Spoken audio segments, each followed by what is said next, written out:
Have mercy. Ladies and gentlemen, boys and girls, children of all ages, I'm so sorry for going ahead and actually muting myself the whole time. I didn't even notice that. But, peeps, take the floor. The floor is yours. Um, of course, I kind of went ahead and said so much that I didn't notice that I was unmuted, but you can. That's what we call the silent but violent variety. Yeah, exactly. Yes, but I guess whatever you were saying, we'll get back into as far as that goes. What I will say is, for those that either if you can read lips or you can pay attention to what we're talking about right now. The first part of our show, we're dedicating, as you can see with this 10 bell salute. We had not just the two wrestlers that you see on your screen right now, which is Mike Jones, who most of us know as Virgil, one of the preeminent names that were around in the late 80s and early 90s, but also a giant in the professional wrestling world in Ole Anderson. And those two passed away this week. Mike Jones passing away at the age of 61, and Ole Anderson passing away at the age of 81. Both have had health issues going forward, and uh, Ole Anderson more so retiring years ago, but we all know him as one of the one of the Minnesota Wrecking Crew. With initially it was Lars and Gene Anderson, and then it was Ole and Gene Anderson as kayfabe brothers on camera, doing everything that they were able to do to show people what the tag team division could and should be from the late 60s to the 70s going into the early 80s until Ole was able to then get Arn Anderson as his partner, and then they were able to take the Minnesota Wrecking Crew forward. Mike Jones, for those that know of him, know what kind of wrestler he was as far as just the name, the face, the reputation.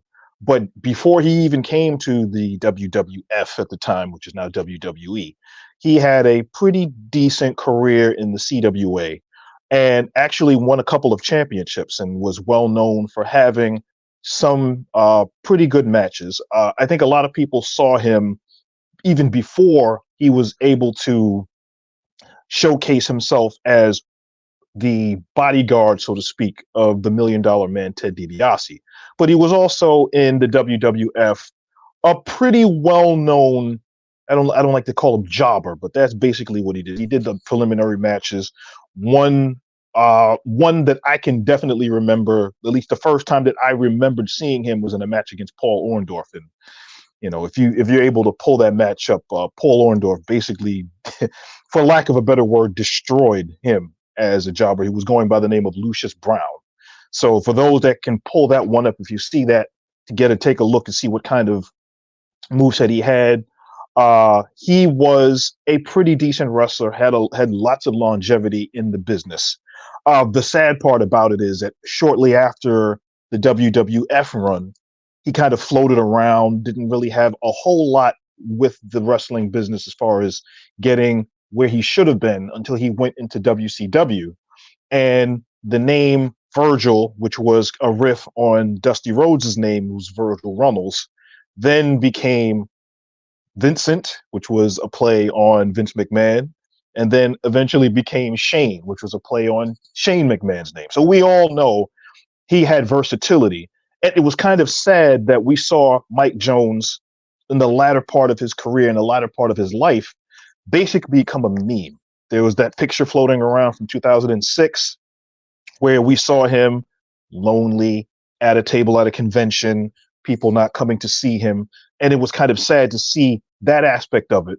But what he did do is lean into that aspect of his career and then went on an entire, he turned it into a storyline, went on social media, and basically he was calling himself Meat Sauce Virgil and Meat Sauce Mike Jones. And he had a lot of very weird interactions with fans and on social media, but that kept his name there until within the last few years he'd suffered from a lot of really bad health, strokes, uh, cancer, and he eventually passed away within this last week or so.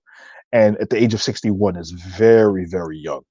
As far as Ole Anderson goes, Ole Anderson is without question, the wrestling business would not be where it is today without a very healthy dose of Ole Anderson. Ole, the name being a riff off of oleander, which was a poisonous flower, which where a lot of people don't understand where Ole came from. That's where the nickname came from. He was poisonous as an oleander flower. And that's why he took that name and he became Ole Anderson. So there's a little bit of trivia for you. Um, Ole, being one of the greats, was a great booker, although the business kind of escaped him as he started to get a little bit further on in age.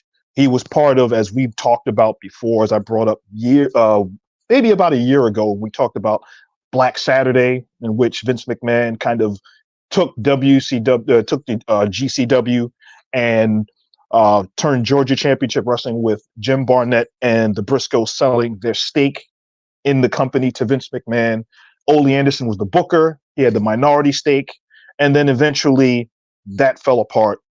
And Ole Anderson was able to kind of come back in to the now rechristened Jim Crockett Promotions and then was able to go on from there. As a booker, was good up until a certain point. But we know in ring, one of the founding members of the Four Horsemen.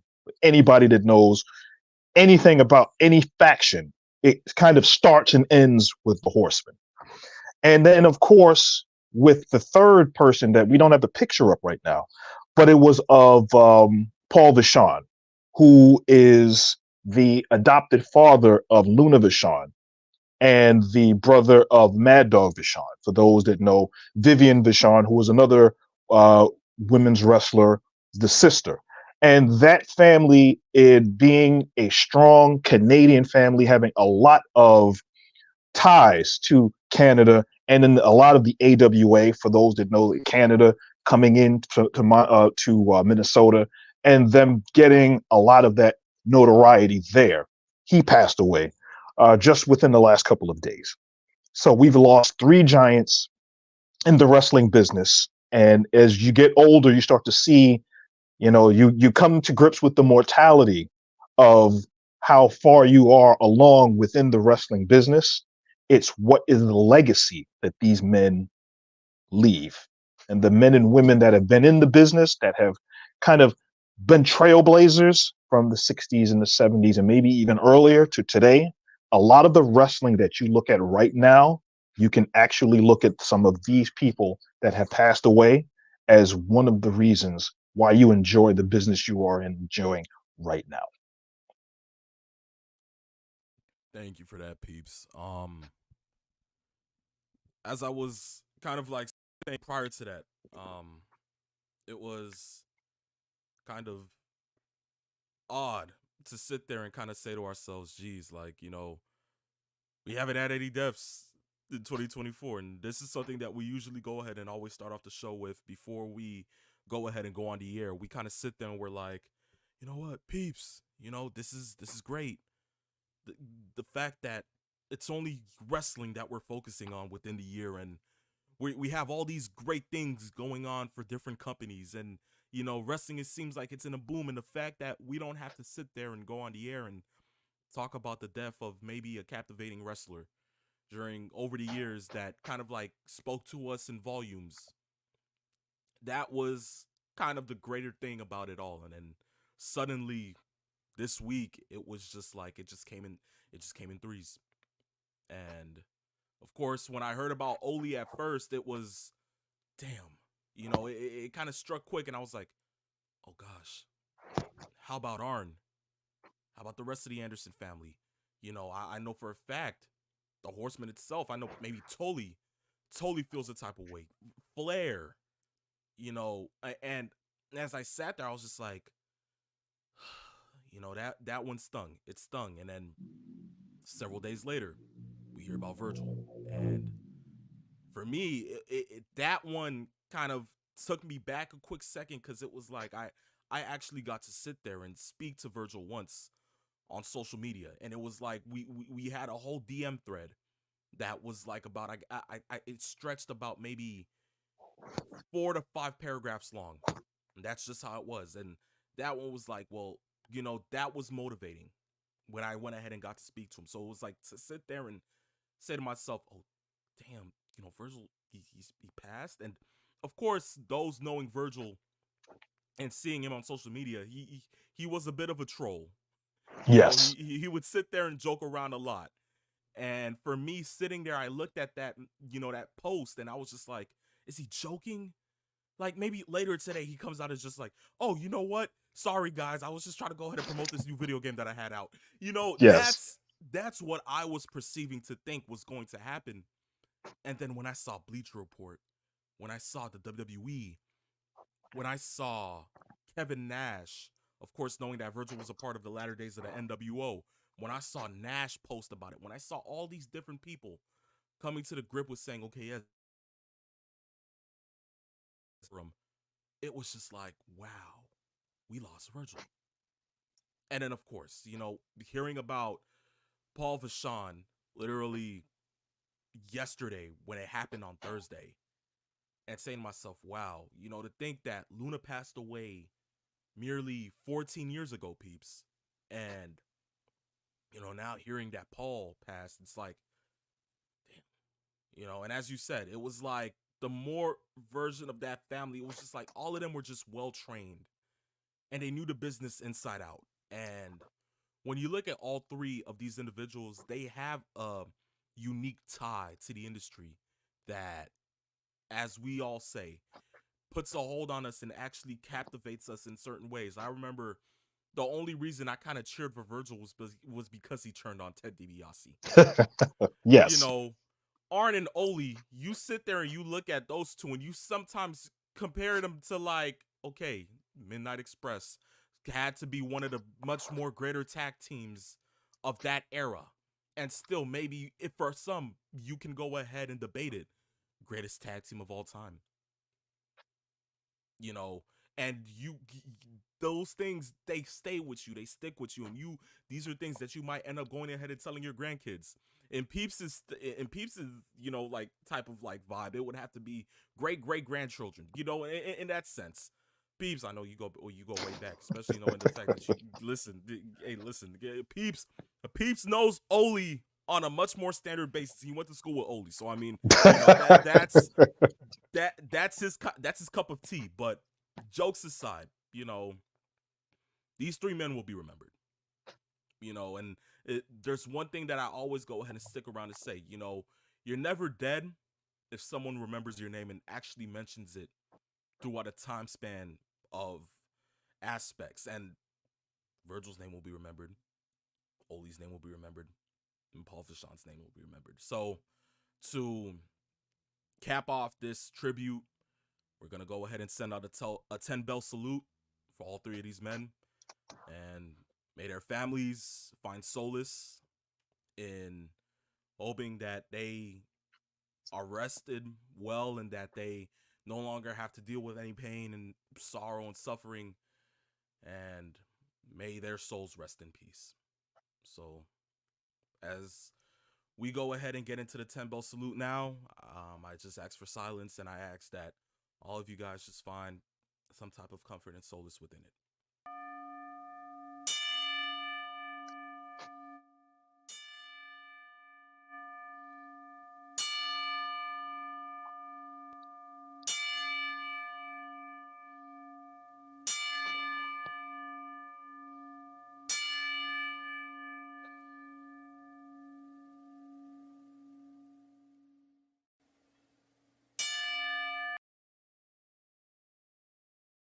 Thank you, guys. So with that being said, this marks the end of this aspect of same. We will go ahead and start the show. So guys, we'll see you in a bit, in about 30 seconds, because Saturday afternoon's main event is coming up next.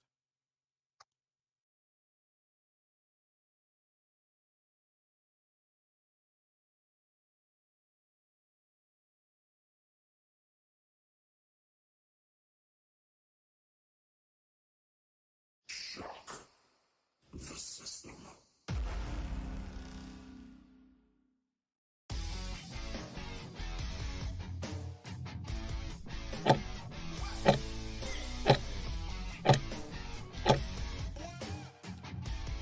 Ladies and gentlemen, boys and girls, children of all ages, welcome to Season 7, Episode 6 of the phenomenon known to all as Saturday afternoon's main event. Of course, if you do not know who I am, I suggest you go to school, go into your library, get the biggest dictionary you can find, preferably Merriam-Webster, and look me up under the word phenomenal. It is I, the phenomenal one, and of course, here on Saturday afternoon's main event, I'm not alone, because to the right of me, I got my co-host, the one and only limousine riding, jet flying, kiss stealing, wheeling dealing son of a gun, who is not having a hard time holding his alligators down. So, ladies and gentlemen, boys and girls, children of all ages, give me 2 claps and a peep snatch. Woo! Yes, there we go. We are here. It was a heavy opening of our show, but that goes to give us the respect to the past that leads our present, and then we can talk about the future of what's going on in the world of wrestling, because there's a lot going on in pro wrestling today, and we're going to hit on as much of it as we can. Of course. We'll definitely be doing that. So, guys, of course, you know, here on Saturday afternoon's main event, we're here to give you laughs, good times, and all the wrestling news possible. So let's just go ahead and get straight into that, right, peeps? Let's do it. All right, say no more. So look, guys, you know that here on Saturday afternoon's main event, you have to hear a certain sound, and I think that is it right there, right, peeps? There you go. Okay, so guys, it is time for Wrestling Crash Course. Let's fire it up. First and foremost, I know somebody's going to go ahead and get a good kick out of this. Dominic Mysterio, the prodigal son, so to say, that low-down, self-centered, no-good piece of trailer park trash. And for some that call him the greatest NXT North American champion, is getting married. And somehow, it's not to mommy. It's not to Rhea Ripley. Who would have thought? Peeps, people actually like Dominic Mysterio that much to get... Hey, apparently, he is who he says he is, apparently. Latino heat, maybe so. There you go. Maybe there so. you go. But I just got one question. Is Ray going to the wedding? Or, like, are they keeping kayfabe on that, too? Like, can you imagine? I guess you'd have to find out. They'll probably put that on as a premium live event, turn that into a reality show. Imagine Dominic Mysterio just sitting there asking for the ring. Yes. Yo, imagine. Wedding coordinator goes ahead and sits there. It's just like, if anybody would like to go ahead and say no to these two getting married in holy matrimony, please speak now or forever hold your peace. Out of nowhere, all you see, Rey Mysterio, booyaka, no, thank you. These people are not supposed to be getting married. Forget that. And so somehow, Dad, I hate you. You should be getting my BMW as a wedding gift, but instead you're out here crashing my peeps. Or even worse, Rhea just comes through the church and cracks his soon-to-be wife with a chair, picks her up, riptide, and then pins her right there in the middle of the church. God, I told you mommy is always on top. On top. There you go. The stuff that we joke about here on Same Guys. But oh, man. Congratulations to Dom. Yes. And hope and wish him the best. I mean, for God's sakes, the fact that we saw Dom as a young kid who was just scared for his life about Eddie Guerrero possibly being his poppy. Now, fast forward, the man hates his father. He's a part of an emo group and is most likely about to be one of the greatest cruiserweight wrestlers of this current era. So you know what? Dom, I give it to him. Respect is there. Wish him the best on that aspect of life. But still, on a kayfabe side of it, it's still screw you. Just saying. just saying. Yes. Tell us how you really feel. How I really feel? Oh, God. I digress, guys. There you go. It's a family show. It's a family show. I can't do too much. But other news in the world of WWE, somebody might be joining the roster. And when I say we go from one family to another wrestling family, this is a big wrestling family, peeps. Okay. And no, I'm not talking McMahon's. No, I'm not talking the Rhodes family. No, I am definitely not talking about the Bloodline. Or maybe I am. Guys, ladies and gentlemen, Tama Tonga might be going to the WWE. And they're saying that there may be reports that he might join the bloodline because for some reason, I guess it was Zilla and Jacob Fatu who said, "Oh no, don't worry, we recognize Tama as family." What? Yeah. Peeps. No. Super kick to Cody Rhodes on night 2 of WrestleMania. There Oh you my go. God, who did it? Remove the hoodie. Oh my God, it's Tama Tonga. And you know what would be funny? If he had a printout of the family tree, and after he kicks him in the face, he puts the printout right on Cody's carcass and walks out the ring. There you go. That's right. I'm Bloodline. That's what he puts it right there. And the fact Exit that we stage know that left, we're done. it's just like, for me, I sit there and I'm just like, how does he join the bloodline if the man's Tongan? You feel me? Like he's Yes. Tongan. Peeps. Yes. How do you, how? Y'all just saying things just to say things. Y'all telling me y'all added Tama Tonga to the bloodline? For God's sake, peeps. I sit there and I'm just like, just imagine. Like, I mean, on the aspect of him joining the WWE, that's great for him. In all honesty, you know, gets to go ahead and correlate with his buddies. I'm thinking he goes to NXT, spends some time with Orlando since he's been in Japan for how long, and you know he gets to enjoy time with his family in Orlando. And best of all, isn't the OC in NXT currently? That is true. So it gives him time to be with his buddies, form a little mini Bullet Club. Why not? And then There you you have go. Lone Wolf AJ Styles. Can you imagine if the formation of the Bullet Club begins again within the WWE? And it's if they're bringing in Zilla, or let's say Zilla and Jacob do decide to leave and go to WWE, they would have a bloodline crew in NXT and basically literally say, look, we have all aspects of WWE covered. Peeps. Hey, Peeps. The things that I would do to my Peeps, I can't even say what I do because we're on a family channel, okay? Yes, this is a family show. There you go. It's a family show, but holy cow, what? Yes. Peeps, I don't know if I'd continue watching. The bloodline taking over everything? Oh hell no. Yeah. Oh no. Yes. No, This Peeps. is the extreme nepotism angle right now. So In the words of one Dwayne The Rock Johnson, sweet cream on an ice cream sandwich. What in the blue hell are you thinking? Peeps. yes. Yes, there's a lot going on with the WWE, and anybody that has NOI or anyone that is close to them, maybe anybody that has shaken the hand of somebody named Anowai, that is the literal bloodline that they're going for. And we now know that Naomi is in the company now. We know she's married to someone within the bloodline. So the possibilities are endless if they want to go there. I mean, Nia Jax Nia Jax getting a main event match Yes. in 2024. That should tell you enough about the Anoa'i family. This whole bloodline shtick is getting old, but for some reason I like the promotion, except for Naomi actually just getting jobbed out to Tiffany Stratton. But hey, yo, you know what? It's Tiffany Stratton. I have no problem with it. It's okay. Yes. But look, from there, we look to see the world of NXT. Sean Spears, the chairman, formerly known to all in NXT as the Perfect 10, Ty Dillinger, is back. Cracked the man known as Ridge Holland over the back with a chair. We sit there and we're kind of like, no way. It can't be. You know, he has the hoodie on. You're kind of just like, who just cracked him over the back with the chair? And I'm sitting there and I'm like, well, the kind of like mini vignette with the voiceover that we heard prior to him showing up. I was like, well, that voice sounds familiar, but who in the hell can it possibly be? Removes the hoodie and you find out that it's Sean Spears and you're like, yes. What? And the chance of 10. Oh, yeah. The fact that they didn't go ahead and leak nothing.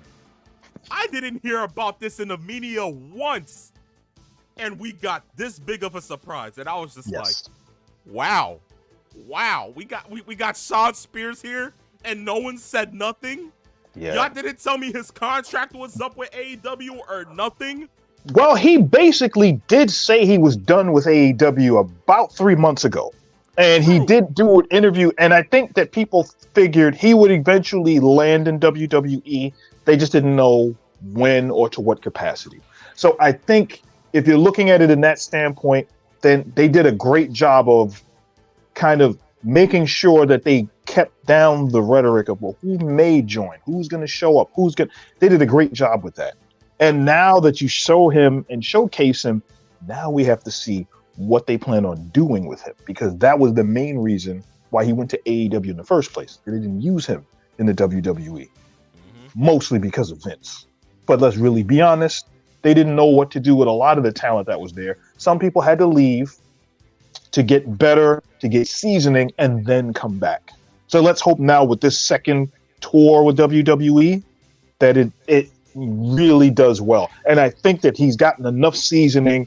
He'd been around Tully Blanchard as a manager. He'd been around the quote unquote inner circles. He's had different experiences and different feuds. And we can see that that is paid off. So let's see how they use him going forward. Definitely so. Definitely so. From there, peeps, it's funny because I'm looking at this right here. Taekwon seems like he's having fun with this. I think we know where this is going.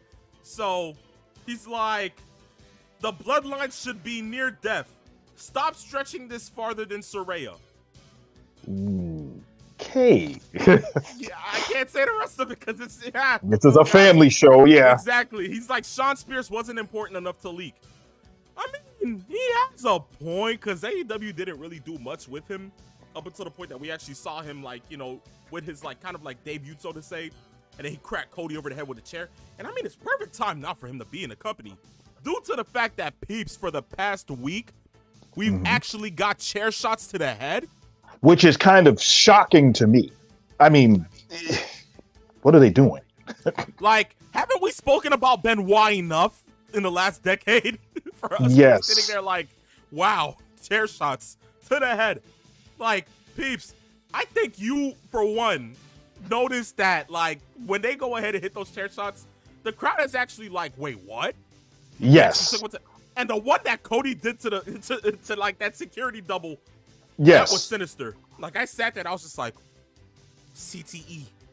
Yeah. Antonio Brown syndrome in effect. This is, ooh, like, but I mean, peeps, for God's sakes, as much as I don't want to see it, I actually do.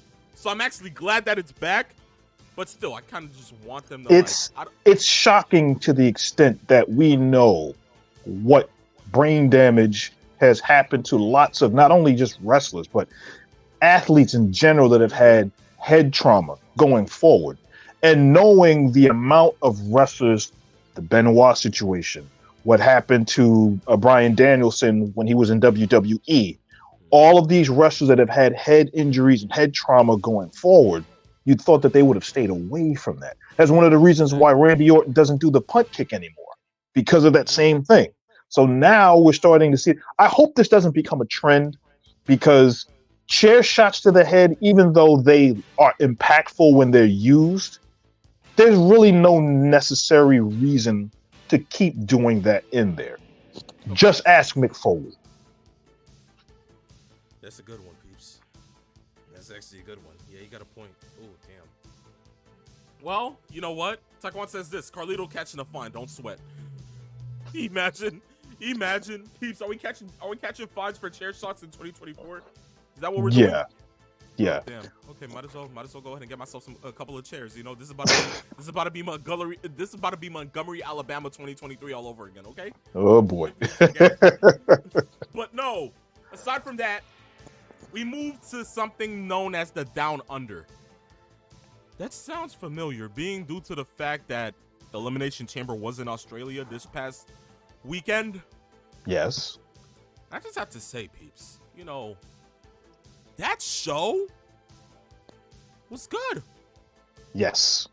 For an Australia show, aside from the crowd, who was being kind of like not as much vocal, up until the point that they did see Dominic Mysterio and they started wanting to boo and, you know, break the Richter scale, and then on top of that, you know, fly out and give him the bird, you know. Yes. So that was at least the most in tune that I saw him the whole night.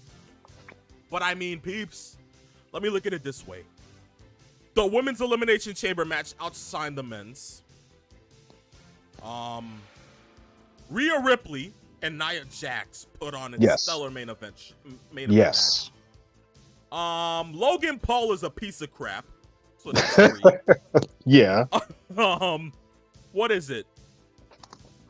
Damian Priest and Finn Balor actually now look like a stellar dominant tag team, and I wouldn't want them to lose the titles anymore. But we know it's by coming. the way, that tag team championship match was absolutely insane.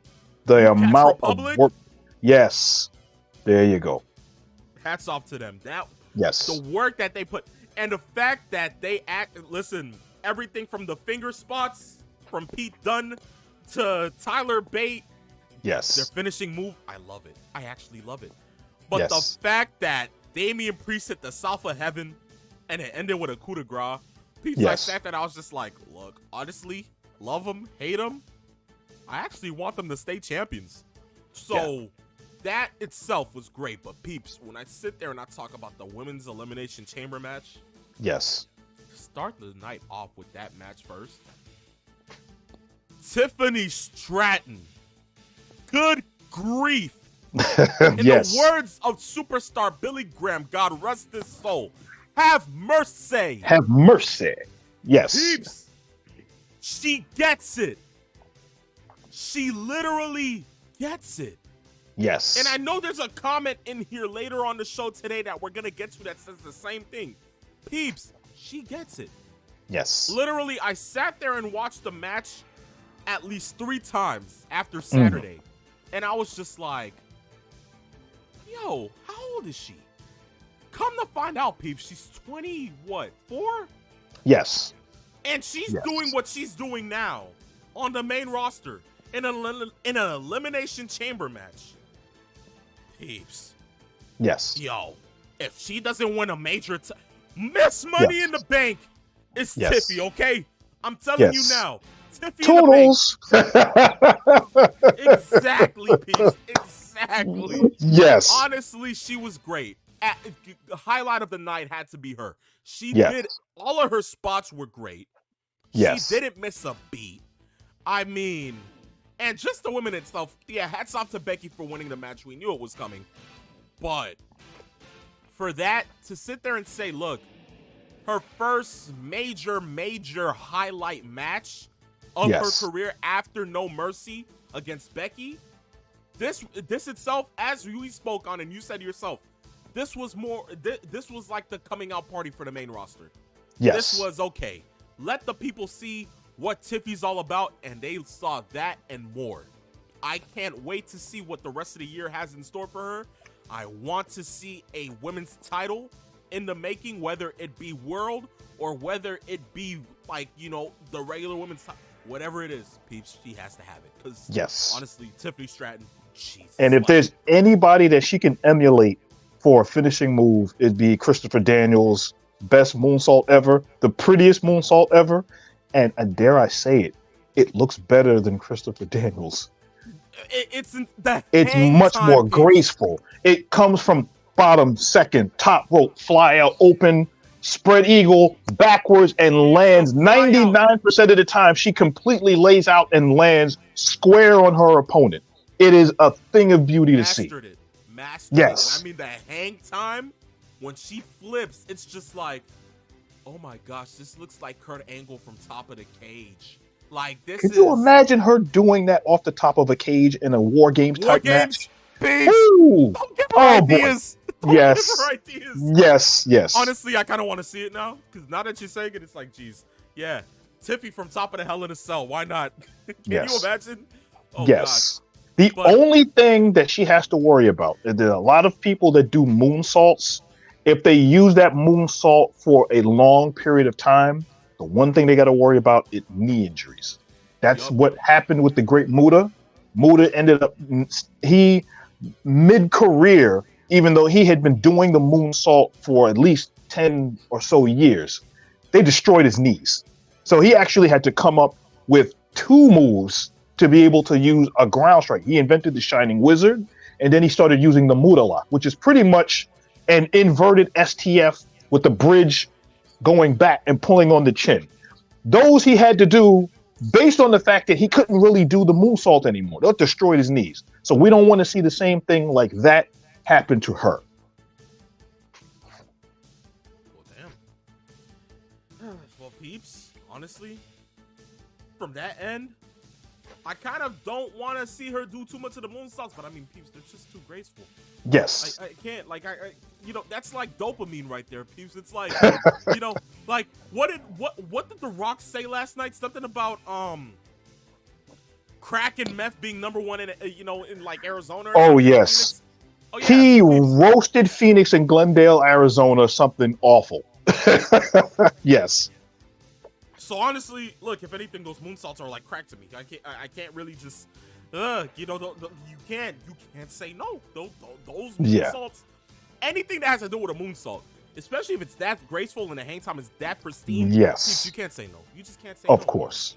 But aside from that, as I said, Logan Paul being an a-hole, peeps, yeah, Randy Orton had that one. Yes. I don't know if you know that. I know you guys know that. Yeah. Orton hit RKO. Logan Paul played it off so much, acting as if he was paralyzed. Oh yes, that was. You talk about somebody that gets it. He gets it. The whole idea, the entire time that he was like, "Oh, I can't walk, I can't move my leg, I'm hurting," and then at the last possible second, he pulled out the brass knucks and just rearranged Randy Orton's jaw out of nowhere. Yeah, he gets it. Yeah, and then the fact that they actually released the camera footage of like the ref talking to him saying, "Come on, Logan, let's go." He's like, "I can't move." Yeah. The fake crying and all. I'm just like, this is what 3 years of Vine does to your peeps. Yes. The man filmed so many Vines that he became a pristine actor in the WWE. And I sit there and I'm just like, huh. And he's just like, yeah, I tricked you. I tricked you. Peeps, if anything, if WrestleMania doesn't come and he doesn't put the title up in a ladder match or some match against Randy Orton, I'm going to sit there and be livid. Because at this point, I feel like it's going to have to be a ladder match. Bring back the ladder matches for WrestleMania. And then have it be for the United States title? Oh, yeah. I'll take it. I'll take it. I'll take it. But Drew McIntyre being the one to go ahead and face Seth, not knowing the implications of everything that we know, peeps. What do we say? Does Seth lose the title at WrestleMania? Does Damian Priest cash in? Or does Seth retain? That's the permutation that is still up in the air. Because what we're going to talk about later, who knows what's going to happen.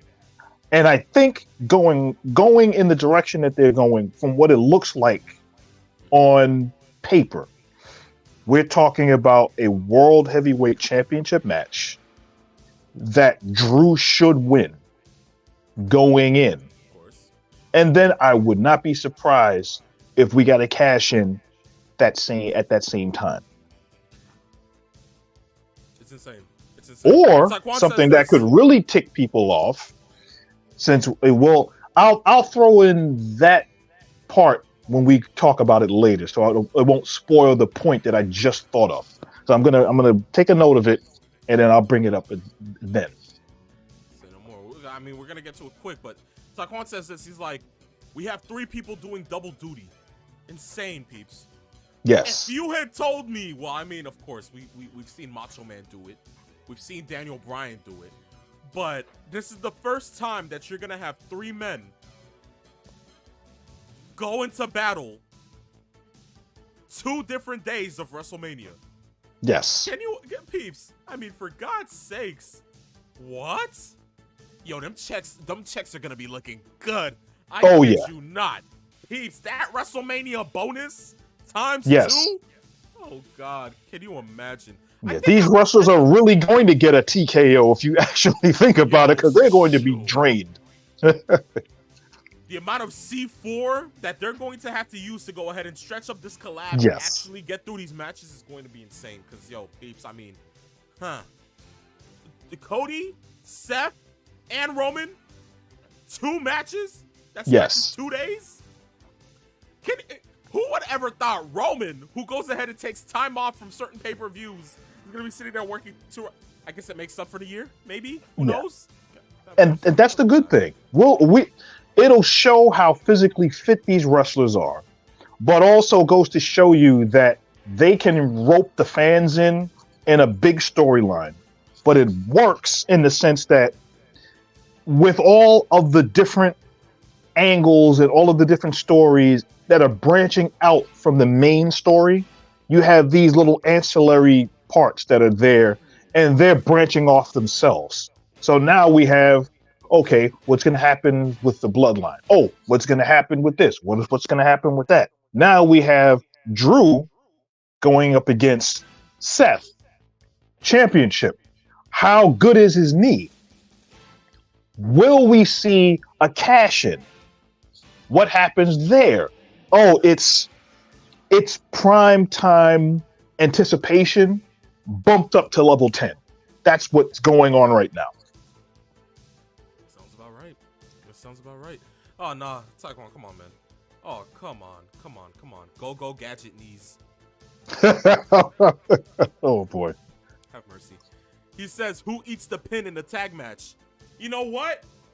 Great question, Taekwon, because guess what? We're going to get into it right now. Because, guys, this marks the end of Wrestling Crash Course.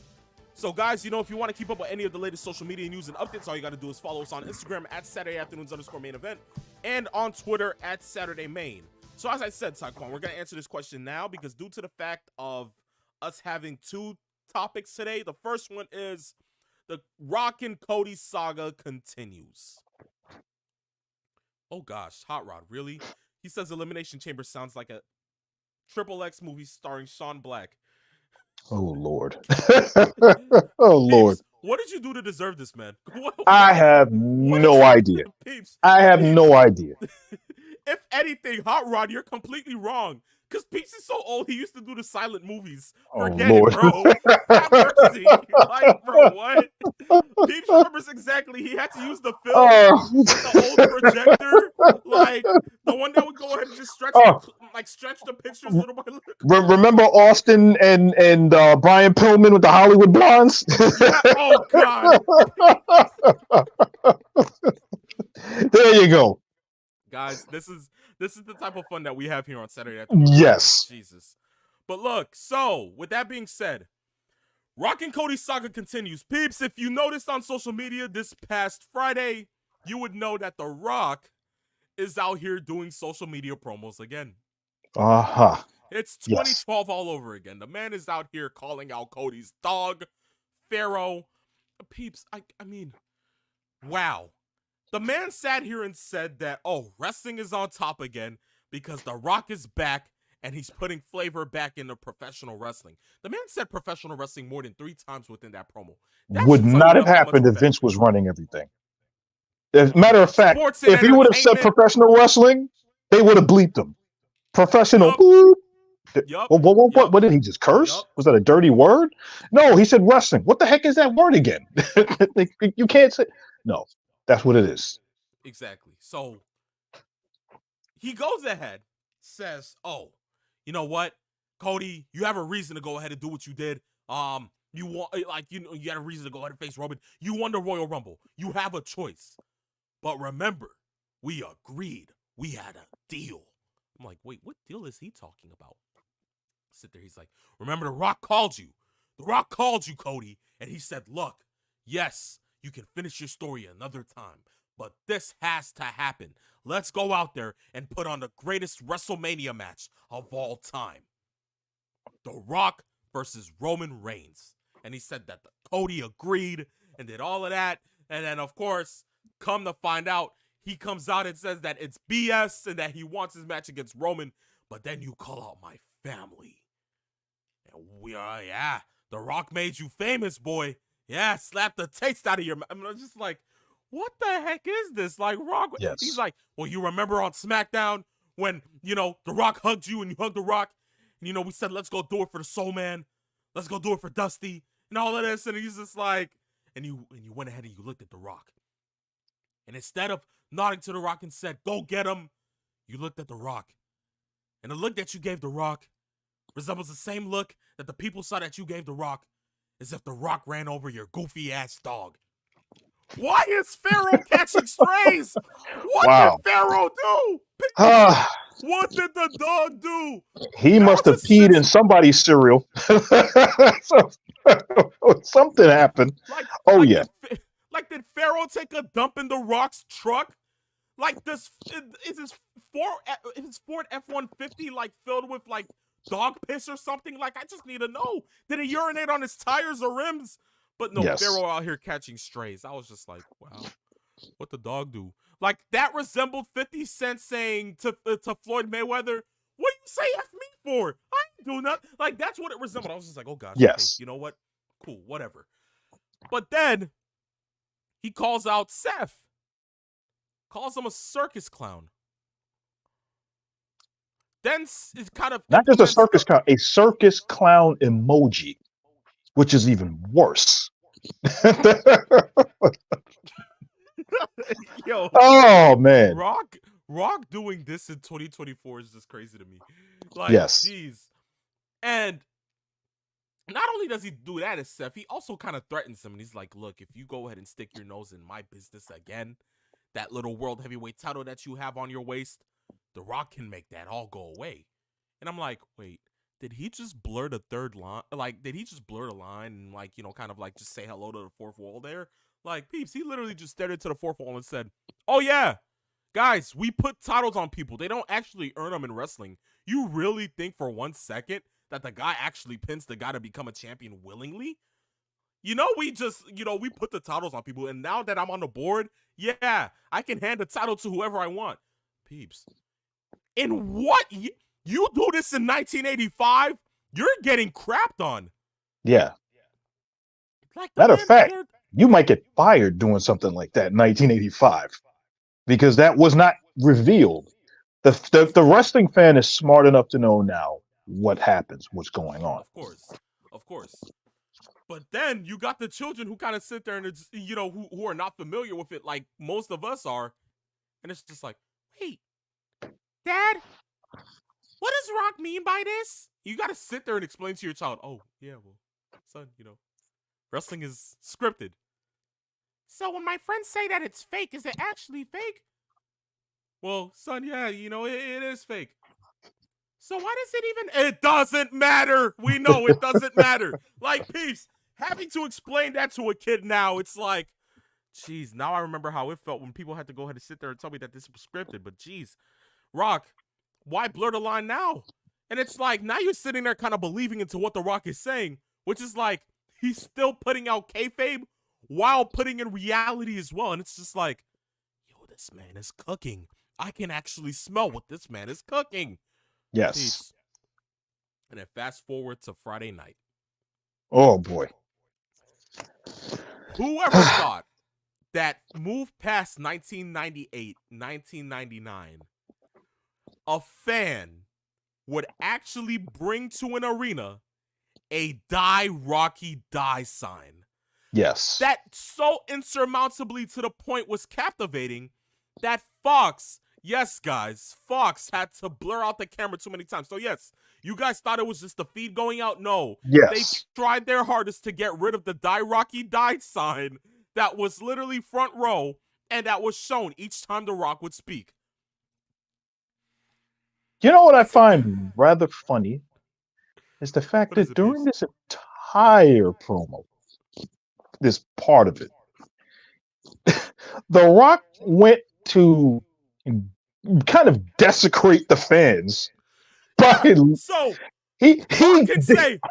Rock can say meth heads, crackhead Karens. You're not gonna blurt that out, Fox. But the minute somebody has a Die Rocky Die sign in the crowd, you wanna. Yes. I was just like, ain't no way. Like, ain't no way. Like Rock literally started it off, and I knew where he was going the minute he got the mic. It was just like, okay, this is gonna be like 2 weeks back. Like, you're gonna go ahead and sit out here and kind of like, you know, get the fans' attention, and then you're gonna crap on them. And it was just like, oh yeah, guys, did you know that the #1 city for cocaine and meth use is Phoenix, Arizona? And they cheered. That's the crazier part. Peeps, Yeah, we're meth heads. Really? This is where we're at now? My goodness. See, That is the brilliance of The Rock in the fact that he can insult you to your core so bad that you still cheer for it. You know what? That was good. I understand what he said. And now I guarantee you there'll be fans in the front row wear meth heads. And on the back of it have the Rock's logo on it. Yo, peeps, if they make a shirt like that, I don't even know. Like, yo, peeps, what? Yes. Can you It's imagine? insane that the way he went. And by the way, the couple things that we got to bring up is usually the bloodline storyline stuff is usually produced by Michael Hayes. He's the one in the Mm-hmm. back that does all of that. That entire segment was done by Jason Jordan. Give him immense props for producing that segment. That was that was Wait. Jason Jordan. So, wait. Charmel's son, Jason Jordan. The Jason Jordan, Kurt Angle yeah, and Charmel's Kurt little Angle's child, Jason. illegitimate son, Jason Jordan. Yes, because he is in the back as a producer now as well. He does. Speak about family dramatized. There you go. You know, those are the kinds of things that people think about. And here's the difference between WWE and a lot of other companies that we've complained about over the years. The Cough, segment cough. lasted over 30 minutes. That was a Nearly 30-minute 40. segment. If you take out the commercials, the first match didn't start until 45 minutes into the first hour. And that was the Naomi Tiffany Stratton match. Yup. That was 45 minutes into the first hour of the show. But you want to know something? The difference here is, unlike the way the WWE used to do these segments, this was a 2 commercial break captivation of how you do drama, how you address things, and then you sell 3 shows and 2 storylines in a span of 2 segments Yup. and tease another one, all in the same segment. That was a master class. Speak on it. That's the reason why I brought up Jason Jordan, because he was the one that produced that segment. Tremendous job. Now, obviously, I'm sure Michael Hayes had maybe some help along the lines, or whatever, but that was Jason Jordan. That was all him. So props for that on his side. Exactly. Taekwon says this. He's like, I love how drug references are okay, but death is too far. No neck Jason. Jason broken. The human Wow. no neck machine. Negligent behavior. Have mercy. Wow. You want to know something? The negligent behavior one is actually kind of catchy. That's actually clever. I like that. Wow. One. Oh wow, him being Angle's son was unnecessary. It was unnecessary. Wow. So I guess he's going to be managing Shayna Baszler as she goes out and starts trying to bite people in the neck going forward. I mean, peace. Yeah. As long as she doesn't break them, have mercy. Ooh, yeah. Have mercy. Yeah. Exactly. Exactly. Yes. But still, to speak on Cody and The Rock, Rock then further challenges Cody to a tag team match at WrestleMania. Of course, Rock and Roman, Cody and Seth. And here's the implications. If Cody and Seth win, the bloodline is barred from ringside. Actually, no, scratch that. He said the bloodline is barred from WrestleMania. And he gets Roman 1-on-1. So that's in his advantage. So that's cool. Rock then says, but if we win, it's bloodline rules. So that means we get to have Rock that's at ringside, kind of like spewing to like Pat McAfee. Yeah. Probably like, walking around the fans, taking their popcorn, probably goes ahead and take a few chicken McNuggets, tells the fans where to put them. Cool, whatever, does commentary, may get up, who knows? Maybe Jimmy's special guest referee. Solo singing the national anthem. No, honestly, Solo is a god. Because the way that the man sat there and he tried his hardest not to break character. Yes. He was like, yeah, guys, what do you guys think about Solo singing the national anthem? He has a voice, he can sing. And then like he looks at and the camera pans on the Solo. Solo's just like, Yes. and he just tries to keep his face straight. I'm just like, holy crap, Solo can break character, bro. So please, Solo, break character And the for once. craziest part about that segment is they got 15,000 fans to break out in a solo chant for So literally about 15 seconds. Solo, solo. And Solo is yo, looking around and Solo's he's mean mugging the dumbfounded, camera, mean mugging the dumbfounded. crowd. And then he goes, like, and you notice how Rock continues to talk about it. He's just looking at the Rock like, bro, why are you doing this to me? Like what's exactly. wrong? Like, Yes. yo, This is like Sami Zayn 2.0. Because how many times he tried to exact. break the bloodline during promos? There you go. I mean, he did get him when he said Usi. Like that for me, that Yes. that will always hold a special place in my heart. The Yes. fact that he was just, Roman, you gotta cut Jay some slack. He's just not feeling Usi. And in the minute you see Solo's just like, Yeah.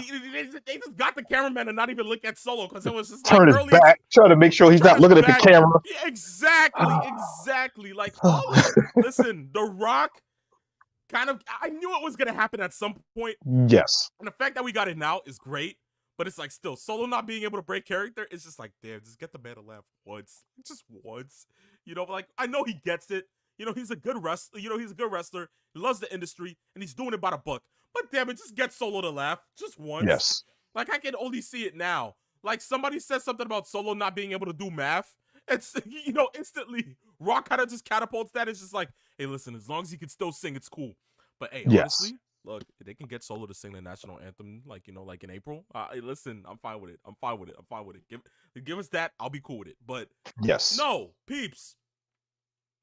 Either Cody wins and the Bloodline's barred, or Rock and Roman win and it's Bloodline rules, which means anything goes for Cody, and they can stop him from winning the title. So Yeah. Taekwon had asked, who takes the pin? Seth. I think so. And I'm of the mindset that if they're going to try to do something with Seth, because I think we've heard rumblings of potential storyline beats that they could try. Yeah. We've heard everything from Seth interfering to stop The Rock from interfering.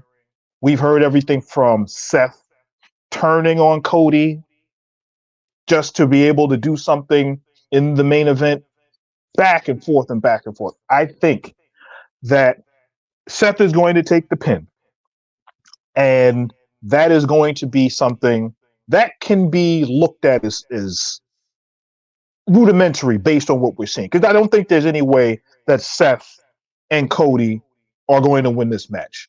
If you want to be adventurous, you can have Cody take the pin to make it look that Peeps. much more Twice? important, knowing that going into, because let's really be honest, Cody has only been pinned, I believe, twice since he's come back from his injury.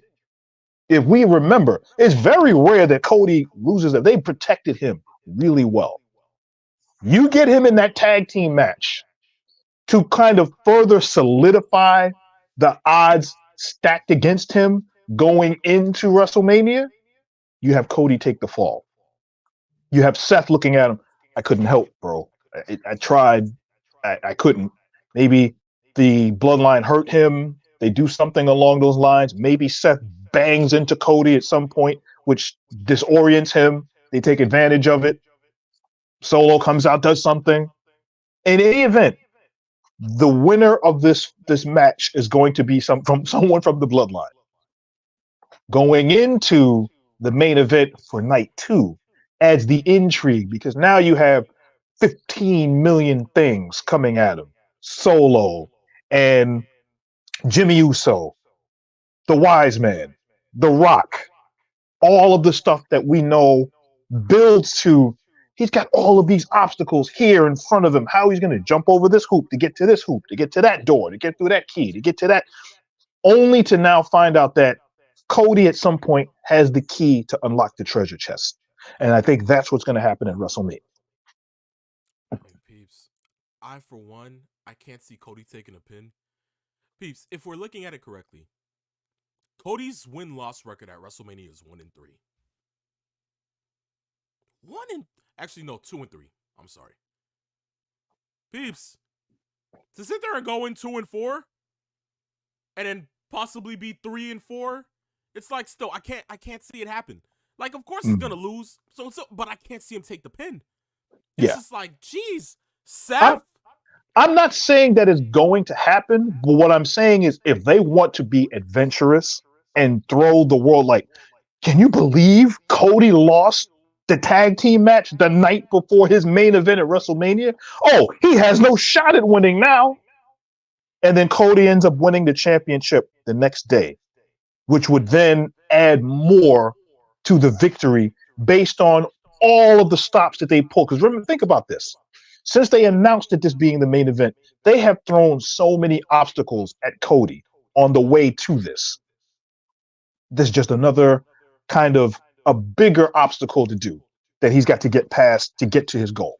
And his goal is winning, not only winning the championship, but finishing his story.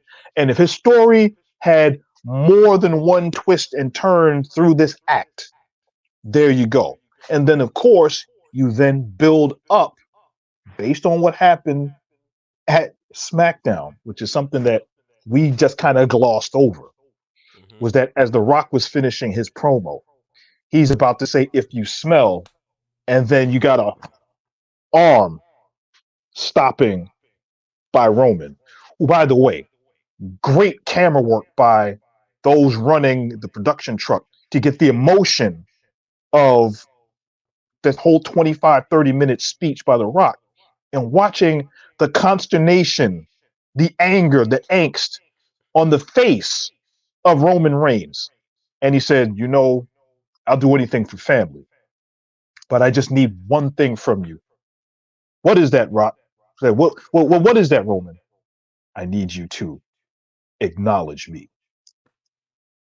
Ooh, that was powerful stuff. Peeps, That was it's probably insane. the most powerful part of the promo. And the And fact, and it seemed like Rock didn't even like it. Rock yeah, didn't like doing it. Because the way that he said it, it was just like, and you know you that how have the like Rock has audacity. like that squint? He Yes, has that squint to him.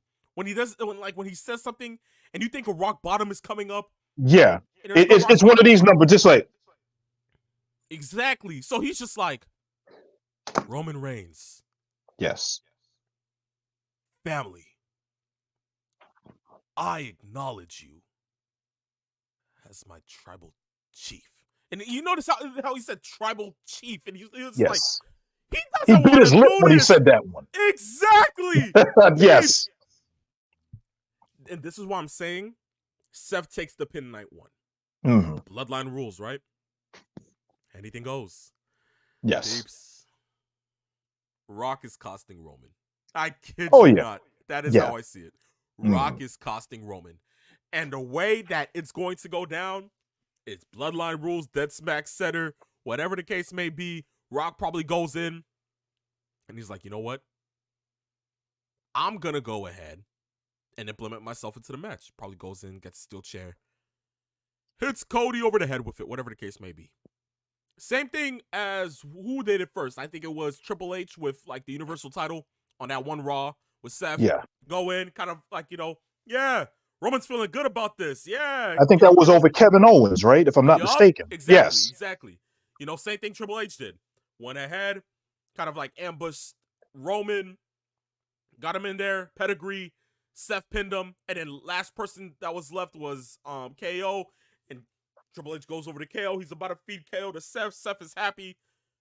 Triple H turns around, pedigree, KO pins Seth, 1, 2, 3, new Universal Champion. Well, in this sense, Rock literally done cracking Cody over the head with a chair, whatever the case may be. Does what Yes. he has to do. Kind of sets up for the rock bottom. He's eyeing Cody. He's eyeing Cody. He's turning. He's turning. Roman's just sitting there like, oh yeah, oh yeah. Then out of nowhere, Rock goes ahead and flips over, turns around, rock bottom to Roman Reigns. steps out of the ring. Paul being dumbfounded. Cody pin 1, 2, 3, just like that. And That's you how want I'm to know? seeing it. And you know what he should say after that? Before he walks out of the ring, he looks at Roman and says, "Acknowledge that," and walk out of the ring, That loud works. enough for everybody to hear, That works. including Roman. That works. For me, I sit there and I look at it like that because I'm just like, look, like there is no other way that you could possibly book this. But if you're doing it in a sense like, okay, let's continue to have them be heel and you want to go ahead and stretch the story. Peeps, this WrestleMania 40. And this is TKO's first Mania. Yeah. As I brought this to your attention once before, Stone Cold. Pop in Stone Cold for the fun of it. Look, you go ahead, you have the bloodline going ahead and ambushing Cody, whatever the case may be. And I like how Taekwon said this earlier. He's like, the ghost of Roman's past helps Cody. Sammy, KO, Orton, LA Knight. You make this no disqualification, peeps. I mean, they can pop through and kind of like, like help settle the score as well. Jay, after probably coming off a match with his brother. Everybody's trying to line behind Cody. But now you have The Rock. Yeah, Rock is probably whooping Cody's ass. Can you imagine? First WrestleMania under TKO. Main event. You have The Rock going ahead and about to set up for a rock bottom, and out of nowhere, glass shatters. Oh, boy. Can you imagine how unglued the crowd can become? The fans can't take that much. You will have lines of fans going to the hospital afterwards on gurneys and stretchers heading off to the hospital in Philly. The Rock will have that 1999 corporate dumbfounded look like, yes. Like, and then like Stone Cold's just walking down and he's like, you know what? Yeah, like I'm back in my mode. He has the leg cast on. He has the, like, for God's sakes, the old regular Austin 316 tee. Man's just in mode. Goes in, they start laying it at each other, back and forth, back and forth. Then out of nowhere, kind of just turn them around, stick him to the finger, stunner, and then just like that. And then you set back up for Cody to go ahead and hit the crossroads. Just like that. That's what I see. It has to be one of those two other reasons. But if you're not going to go ahead and have it be like that, then honestly, peeps, it has to be the first option. Like, because we know Rock is going to have to turn on Roman. Yes. And I think that Roman's going to have to be face. You can't have Roman be heel in this sense. Yeah. And I've said this before. The best faces were usually the best heels first, because the fans want to hate you until they want to love you again. Exactly. And that's usually what happens to the best heels. That's what happened with Austin. And if you think about it, Austin really wasn't a heel per se. He just did a lot of dastardly things. The problem was the fans loved what he did because they loved what he said. And then all of a sudden it was just, he didn't change. He just started to acknowledge the fans. Oh, you guys want to, cheer for me? Oh, hey, give me a hell yeah. And then it went on from there.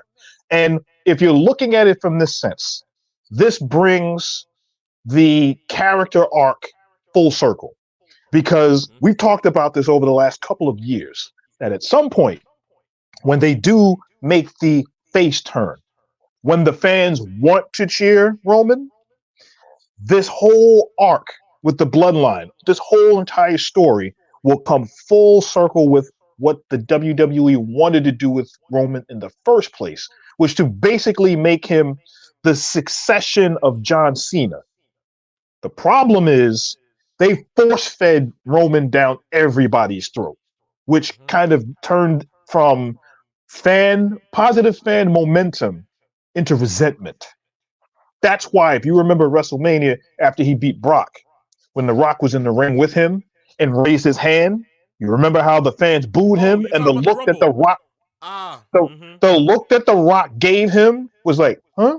Now, this goes to correlate with the eventual turn at WrestleMania, if this is planned the way it is, because then The Rock can reference that and rub that in Roman's face. And the fact that they both took place in Philly too.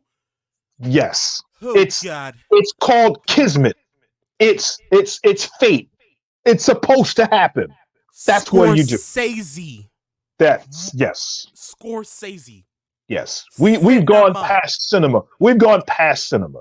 What this is right now, this is Oscar caliber This is stuff. this is Kenny Ortega High School Musical type of vibe, peeps. Well, there you go.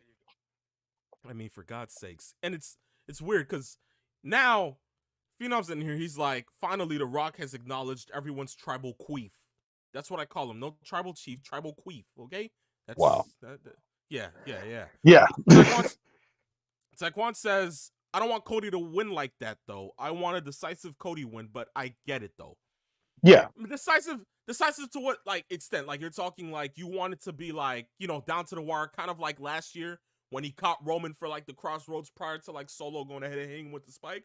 Or do you Yeah. want like something Probably. being most likely that? I get it. That I get it. and see the thing is, if it's done with too much, with if it's overbooked and there's too many things going on, it could actually take away from the title win if it happens. True. Because True. you don't want to say, well, the only reason why Cody won was because this guy came out and this guy came out and this happened and then this happened. And after a while, it's like, could Cody have ever beaten Roman without 1, 2, 3, and 4? That's the risk that they run. The other risk that they run right now is something that they may have to dial back just a little bit. You don't want to have The Rock overshadowing Roman unless that's the design, because The Rock doesn't even have to say anything for him to diminish Roman just by presence, because there's almost an inferiority complex going on. It's like The Rock almost looks like the older brother, and he's got the little brother that's trying to Yeah. do what he had. Oh, I'm going to stick out on my own name and I'm going to do my own thing. And then Big Brother, who was the captain of the football team and played in the NFL, and all of a sudden the little brother wants to do the same. I've done all of this stuff first. Who are you? That's the problem that they run into if they don't kind of dial it back a little bit. I think what we saw Friday was the most that you get. Mm-hmm. But The Rock did a great job in selling the next 3 weeks on his own. And then we have Raw to worry about the fallout from that. That's what's going to be the compelling aspect of the story going forward. But it was high drama that needed to be done. The last time we got this long of an opening was the tribal court with Yup. Sami Zayn, and well, let's see what Sami Zayn is. We're going to kick him out of the bloodline, and then we had Jey Uso come to his defense. Who, if you remember, Jey didn't trust Sami at all until he finally opened his mouth and came to his defense and laid everything out. And that's when they got the big hug. This is kind of what they're doing with that space. As long as it doesn't happen for the rest of the 3 weeks, because then it'd be too much. But that had to happen to set up everything and to also explain what he whispered in Cody's ear. That was what the loophole that was missing to be explained was. Now it's Cody's turn, as they would say, to return serve. Mm-hmm. Ball's in your court now. Exactly right. Exactly right. Oh man, okay, so funny. Hot Rod says, no, not Stone Cold. I think it should be the King of Kings himself, especially after last night's trash talk. And the Phenom agrees with him. But for me, I sit there and I look at it and I'm like, yeah, it should be Triple H, but didn't Hunter say he can't like wrestle? He probably can't even hit a move. He's like so adamant about not wanting to go ahead and do it. Now, honestly, peeps, listen, don't you think I would have been all for Triple H going ahead and hitting a pedigree on like, The Rock or something? It's all a do favor, because we never got those two at Yes, WrestleMania. that is true. In a singles match, yeah, WrestleMania 2000. I don't even count that because that main event sucked. Mm. But still, those two main event caliber, we've never got that at Mania. So Yeah. for me, sitting there probably coming across those two again, because the last time I think those two went face to face with each other at Mania, just to like kind of like get the fans riled up, was like Mania 31. And that was like 9 years ago. So for me, looking at it, you want to go ahead and set that in place? Hey, set that in place like that. I don't mind. Like, why not? Triple H comes out, hits a pedigree. Cool, why not? But for me, it's just like he did say that he did it. He couldn't go. He doesn't want to do it. He's come to terms with that. I just can't see it. Austin, listen, Austin's Austin. You can't go wrong with that. And Hot Rod, you literally mimic yourself after 316. So why wouldn't it want to be Stone Cold for you? That's kind of, huh? That's odd. That's But odd. it does make much more sense based on the storyline. I understand your scenario that you come up with as far as bringing in Austin, because Austin has kind of intimated that he would like to maybe try one last time, one last match, etc. But at the same time, when we're looking storyline wise, it actually does make much more sense based on what we got at the press conference, based on what Triple H said a week ago on SmackDown after the press conference when he talked about, it doesn't matter what The Rock thinks, and to have that there. The question is, would he do something physical knowing what his condition was? I'm pretty sure he's healthy enough to be able to do something, but he's not getting in the ring. He's not doing a jumping knee.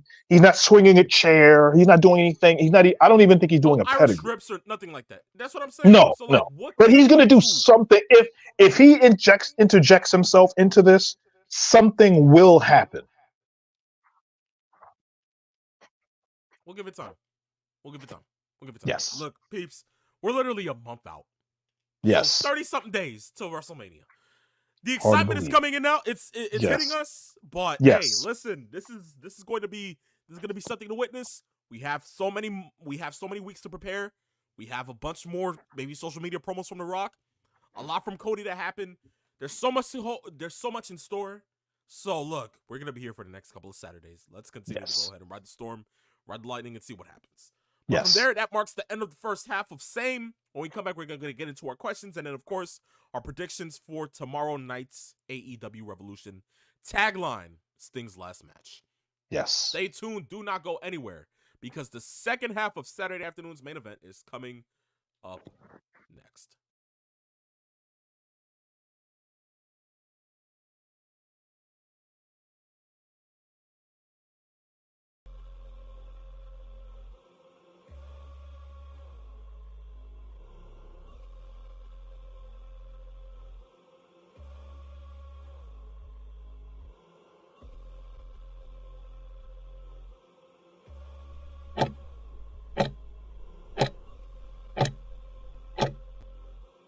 Ladies and gentlemen, boys and girls, children of all ages, welcome back to the second half of Saturday afternoon's main event. Of course, it's a phenomenal one. It's a Peeps Nate. Here to give you laughs, good times, and all the wrestling news possible, so let's go ahead and do it with our questions. Of course, guys, if you want to send in a question, all you got to do is one thing and one thing only. DM us on Instagram at Saturday afternoons_main event. Send in the question, it will be featured on the next episode of the show. With that being said, let's go ahead and get into the first one from Long Island Isaiah. He says, I don't care what you gentlemen think. It will forever be Tiffy time in my mind. Boss time can stick it. Stratton gets it. Great showing from her the past few weeks. Stands corrected on that. But damn, now you want to go ahead and say no to Sasha Banks? What's wrong with boss time? I mean, peeps. Well, what's wrong with what's wrong with, like, aren't we happy that we're getting this next week in Massachusetts at AEW Big Business? Like, what's wrong, guys? Just the name of the show just sounds so off. Like it's AEW Big Business. Like, huh? What big business is Tony talking about? Is he talking about the Coke that he bought in Boston? Or is he talking about like what? Like for me, I'm sitting there looking at it like, look, peeps, if anything, we're getting Sasha, but we got to be getting Okada too. That's what makes the show pop out. You're calling this big business? The only way you're going to call it big business is if you have both money-related superstars on the show. Yeah. The Rainmaker and the CEO, so to say. Yes. Peeps, you can sell it like that. But honestly, and Okada has to be the first star that they announce. And let the rest of the show revolve around Mercedes Moné. Exactly. Just based on the name of the show. Exactly right. Exactly right. From there, we'll move into the next topic. Long Island Isaiah, thank you for your comment. Next one comes from Master Sean 007. He says, greetings, gentlemen. I would like to praise your show from the week before. So maybe he's talking about last week, maybe the 16th, 17th. He was like, I thought that was your best show so far. I wanted to ask you guys, have you gotten any type of feedback from anyone, either from the wrestling or broadcasting industry, and I would like to offer a suggestion for the show. How about posting a weekly poll question on social media that results can be discussed on the show? Keep up the great work. Well, thank you. Well, thank you. Yeah. Peeps, honestly speaking, I'll take this question. Yeah, a few. Certainly a few. It's funny because I think the first time we ever got something was probably from Tommy Dreamer. That was it. That had to be like the biggest source of acclamation. Then happened Virgil, and then after that, I think it was Santino. Yeah, Santino. So go over that. Yeah. Go over that. Exactly. So Santino had to be like third and last one. So I don't think we had any after that. But we have. So I mean, honestly, from our end, it's just like we constantly continue to get good feedback and positive feedback from a lot of people who watch the show, whether it be somebody in the industry, whether it just be fans or listeners, that just come in, probably for a day or maybe like it's their first time coming in. It's always great to see it because it's just like, damn, peeps, we came a long way. Like, yeah, it's one of those things where it's just like, wow, the amount of times that we sit there and we're just like, what should we do for this show? What should we do for that show? Yeah. It's always great to see that there's individuals kind of keeping in tune with it, watching, and then on top of that, to say that they like what we're doing, it's like, yes, hey, that's great. And then of course, when it comes down to the fans that watch every single Saturday, you got people like Taekwon. Listen, if that isn't the biggest piece of motivation itself, I don't know what is. Because you got the listeners like him that will come in, give in a comment, and when you see the amount of comments every single Saturday, it's like, geez, we matter that much for a fan to sit there and put in a whole bunch of comments that we can't fully put on the show. Because if this was public airways, we would go ahead and get fired from our jobs. Yes. That's how big we see it. And it's a movement. And to see that we've grown on social media for the past year, and to see that we constantly go ahead and grow in numbers live every other Saturday, listen, beyond us, we appreciate it. And hearing it from Master Sean 007, man, we appreciate you too. We thank you. Definitely, we thank you. Definitely. So guys, trust me, all of you guys, we love y'all. We appreciate y'all. It's only 9 weeks into the year, and y'all trying to go ahead and get us to shed tears, and I'm a heel, so I don't shed tears. So screw all of you. I'm playing. It's hard to believe. Since I've been your co-host, we've been doing this now together almost 3 years now. Time goes real quick. It's gone really quick from before we were on Twitch and YouTube, when we were just able to record it live and then put the audio out there, and to now we got this has been one of the most fun rides you can get out there, to be able to get your exuberance and your knowledge, and then my 100 million years of being a wrestling fan over the airwaves. I would have said a billion, but you know what, 100 million is about right. I'll take so I thoroughly enjoy that aspect of it, and there's so many things that we have watched as wrestling fans that maybe the current audience may have touched on. Maybe we have older fans that have seen what we've seen. Maybe there are older fans that have seen things that we haven't seen or talked about. And I think that the fact that we're on the air and we can we've got that reach, we get those kinds of fans that come in and give us an experience, or shoot us a comment, or, oh, I like the way that came through, or what they saw maybe they saw the same thing that we saw, but from a different perspective. Exactly. Maybe they have an idea for a storyline that the WWE or AEW would be using, or bring in a different. Those kinds of interactions are great. And I'm glad that we had that platform to be able to get to those fans.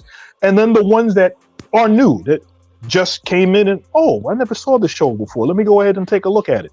And then they watch it and they have a lot of fun. Maybe they get informed, and then they pass it on to somebody else. So if that's the legacy that we leave going forward so far, I definitely can't complain. and it's very humbling. That's for sure. Yeah, I'm gonna be Humble, like the definitely. Iron Sheik and make you humble. It makes you Humble. humble. Humble. Yeah. Because you see, if it doesn't make us humble, and you guys would rather go ahead and disrespect us by saying it, I'll pull an Iron Sheik and just turkey you. Ah, Oh, poof, oh. you idiot! You idiot! You look like Hulk Hogan. You look like they Hulk Hogan. Oh, Like the break your turkey. back and that's it. Just that Exactly. we breaking backs and that's all we stay. That's all we're going for. We're not going any further than that. It's a family show. Exactly. But guys, Master Sound 007, thank you. That Yes, thank one you, meant love. thank you. Yo, we appreciate it, man. We appreciate it. And there, Hot Rod 316 is the last question for today. He says, "Is the tag team division a dying breed for both WWE and AEW?" Peeps, you want to take this one? Okay, I'll take this one because one of my favorite aspects of professional wrestling is tag team wrestling. Of course. My favorite all-time tag team is the Midnight Express. And I compare lots of tag team matches and tag teams that I've seen with what they do. The thing that I loved about the Midnight Express and how great they were as a tag team was the fact that when Dusty Rhodes was booking, and even going into Texas when the Midnight Express were in World Class and when they were traveling in other places, that the tag team division was so great that the tag team division would main event shows, house shows, TV shows, pay-per-views. That's what the tag team division means to me as far as seeing such great tag teams over the years. We talked about the Minnesota Wrecking Crew. We talked about that. Even to a smaller degree, the Minnesota Stretching Crew from OVW with Shelton Benjamin and Brock Lesnar, and the Fantastics and the Rock and Roll Express, and watching Arn and Tully, to today where we're watching FTR and we're starting to see Tyler Bate and Pete Dunne, who, if they stay as a tag team, can be really good.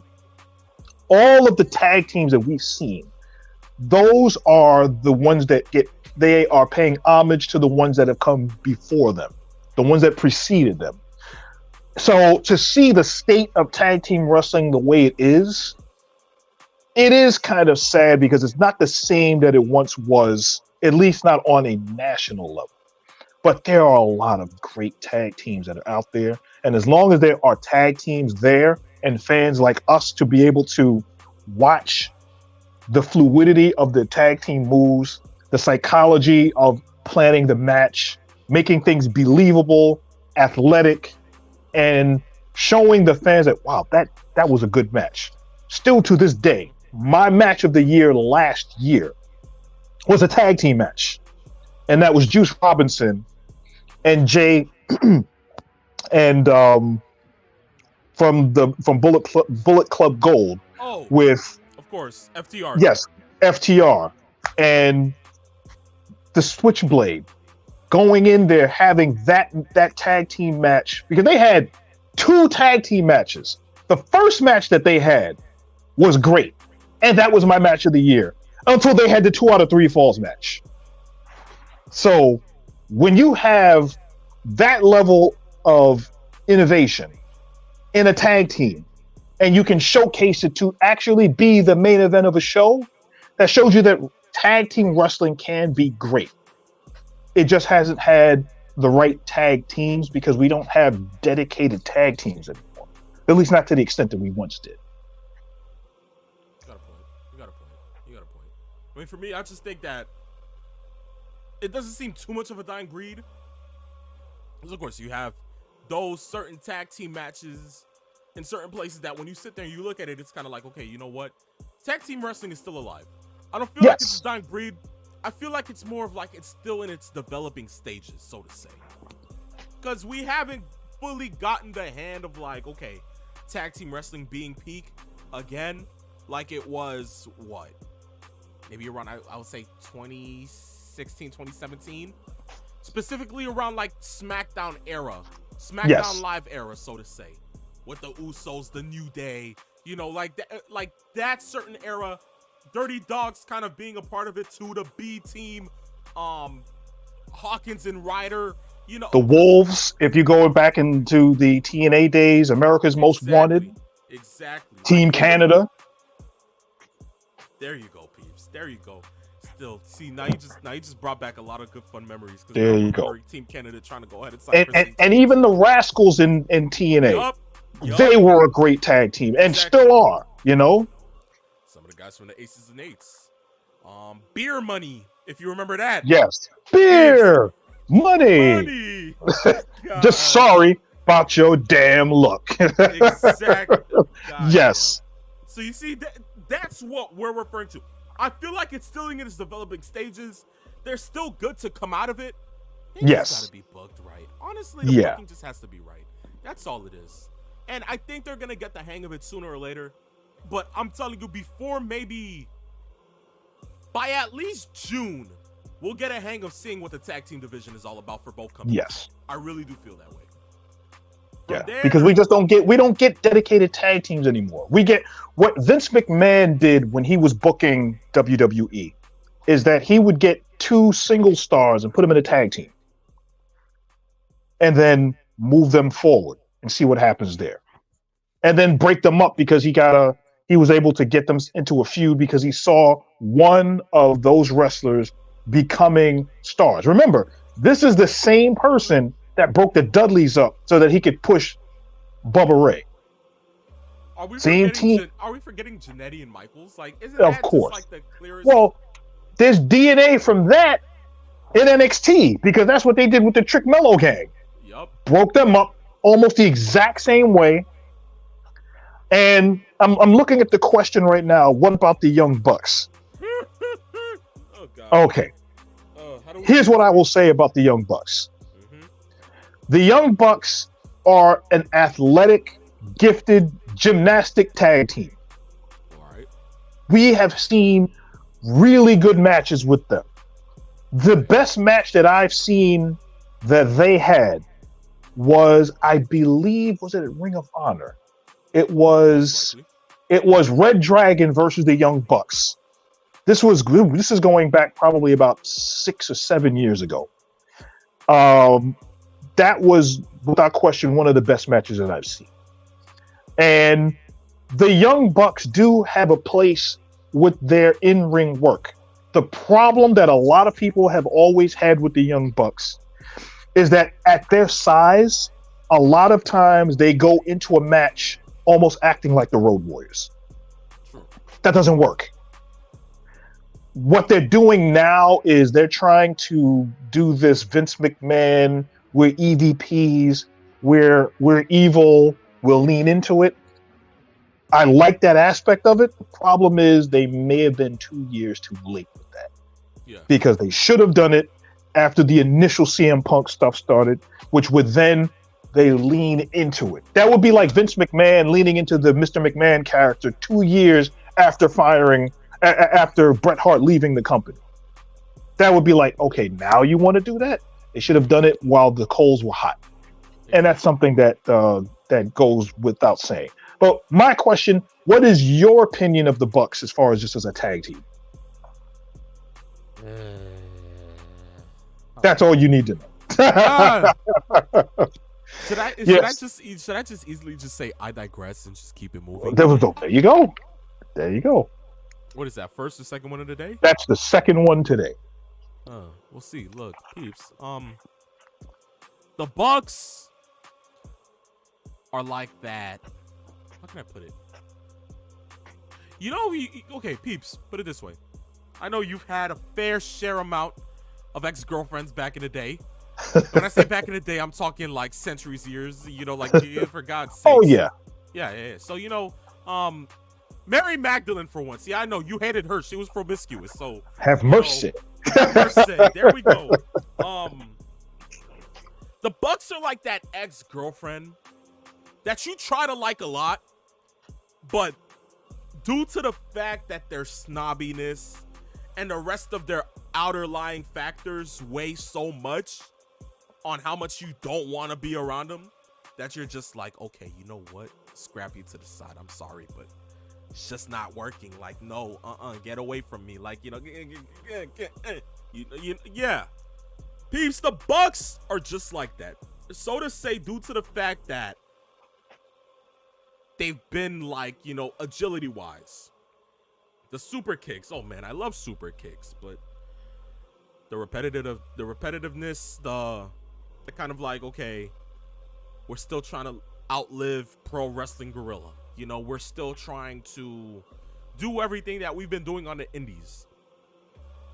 The not having structure while trying to run a wrestling company, that kind of dimmed their light a little bit for me, because it was just like, okay, you guys don't know what you're doing business-wise. Like, what's going on? Like, get it together.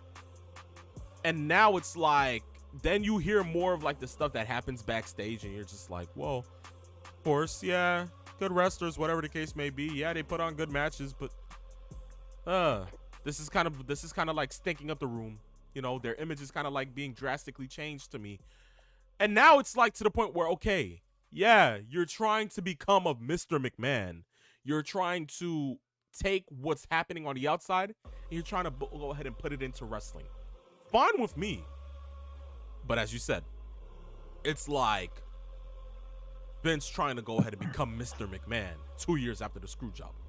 Yeah. Just wouldn't work well. Now to tell me that you guys are trying to go ahead and go into this when y'all could have been doing this from the minute of the inception of AEW, this gonna make, or immediately after the All Out media scrum. If you guys did that immediately after Brawl Out, and then you guys came back instead of going ahead and playing Kansas Carrying on My Wayward Son, if you guys did that immediately into it, I would have just been like, oh, okay, there's a difference. But you guys waited a full-on year. Yeah. Wasn't much to it. Now that you guys are doing it, and now it's like, okay, you guys are going in to your first kind of like real, like, like defining match against a Sting, who we know is on the way out the door. And knowing that we are the type of wrestling fans to sit there and kind of like modify everything and know how the business works, we know that Sting's probably going to be going on his back tomorrow. That's a definite. Ain't no way they're just going to have him retired champion, right? No. Like, he's going to have to do the honors. And to a Bucks team like that, you're going to have to do the honors. Because it's like you're going to have to go ahead and try to make those faces big. So now, what does it do? We sit there and we're kind of like, well, okay, we're going to see how the match goes. We want Sting to go out swinging. We know that it's going to be a great match. But we know what the situation is already. We know they're going to win. But peeps, if we know that, what difference does it make for their character? They'd be like, oh yeah, they defeated Sting. Defining moment indeed. Unless there's another team that they're going to put over by holding onto these belts until they decide. And I think most people think that it is going to be FTR, because we know FTR, it's been quite some time since they've been tag team champs. And then they went on a kind of a losing streak. And then they've gotten into a couple of feuds on the periphery leading up to whatever they're going to be doing after their feud with the Blackpool Combat Club. So let's see what happens there. But knowing that they're going to probably go ahead and win the belts, I don't know how long they'll hold on to the belts, but let's see where they go from there. And even more so, what does this do with Ricky Starks and Big Bill? Because I thought their tag team title reign was pretty good. And they've gone from losing the belts to being afterthoughts in the span of, 3 weeks? Wrestling for you, peeps. Professional wrestling for you. Yes. This is what I say. Like, if they're not booked well, of course we're going to say it's a dying breed. And to Tony Khan, oh God, I'm not even going to say it. I'm not. Peeps, they're trying to piss me off here. I'm not going to do it. He's not going to get the best of me. No way he's going to get the best of me. Ain't no way. Because, peeps, as long as you're able to book it the right way, we won't have any problems. If you had told me that maybe you were going to have a tag team, and I understand it was Sting's terms, and that's what he wanted, but you guys could have just went into Big Bill and Ricky Starks still being champion, and you could have had, okay, you're going to have it be Sting and Darby going up against them for the tag team titles with those implications. Now, peeps, now you could have said, well, it would be cool to see them go ahead and give Sting one last win and have him retire as champion. Or, at the same time, it would be good for them to go ahead and get that last defining win, and then that would stretch their tag team reign. Peeps. Instead, they took the titles off him, and then now you're going to have this happen.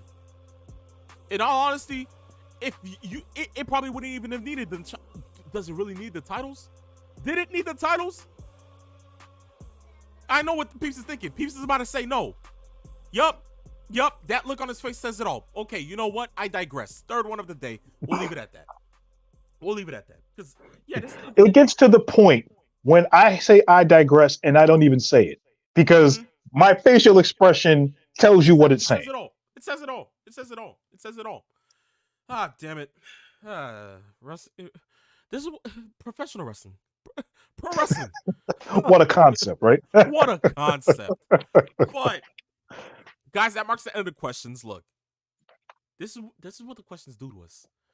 Yes. They make us happy, make us pissed off at the same time. So, guys, you guys want to see us happy and pissed off at the same time? Send in a question at Saturday Afternoons _main event.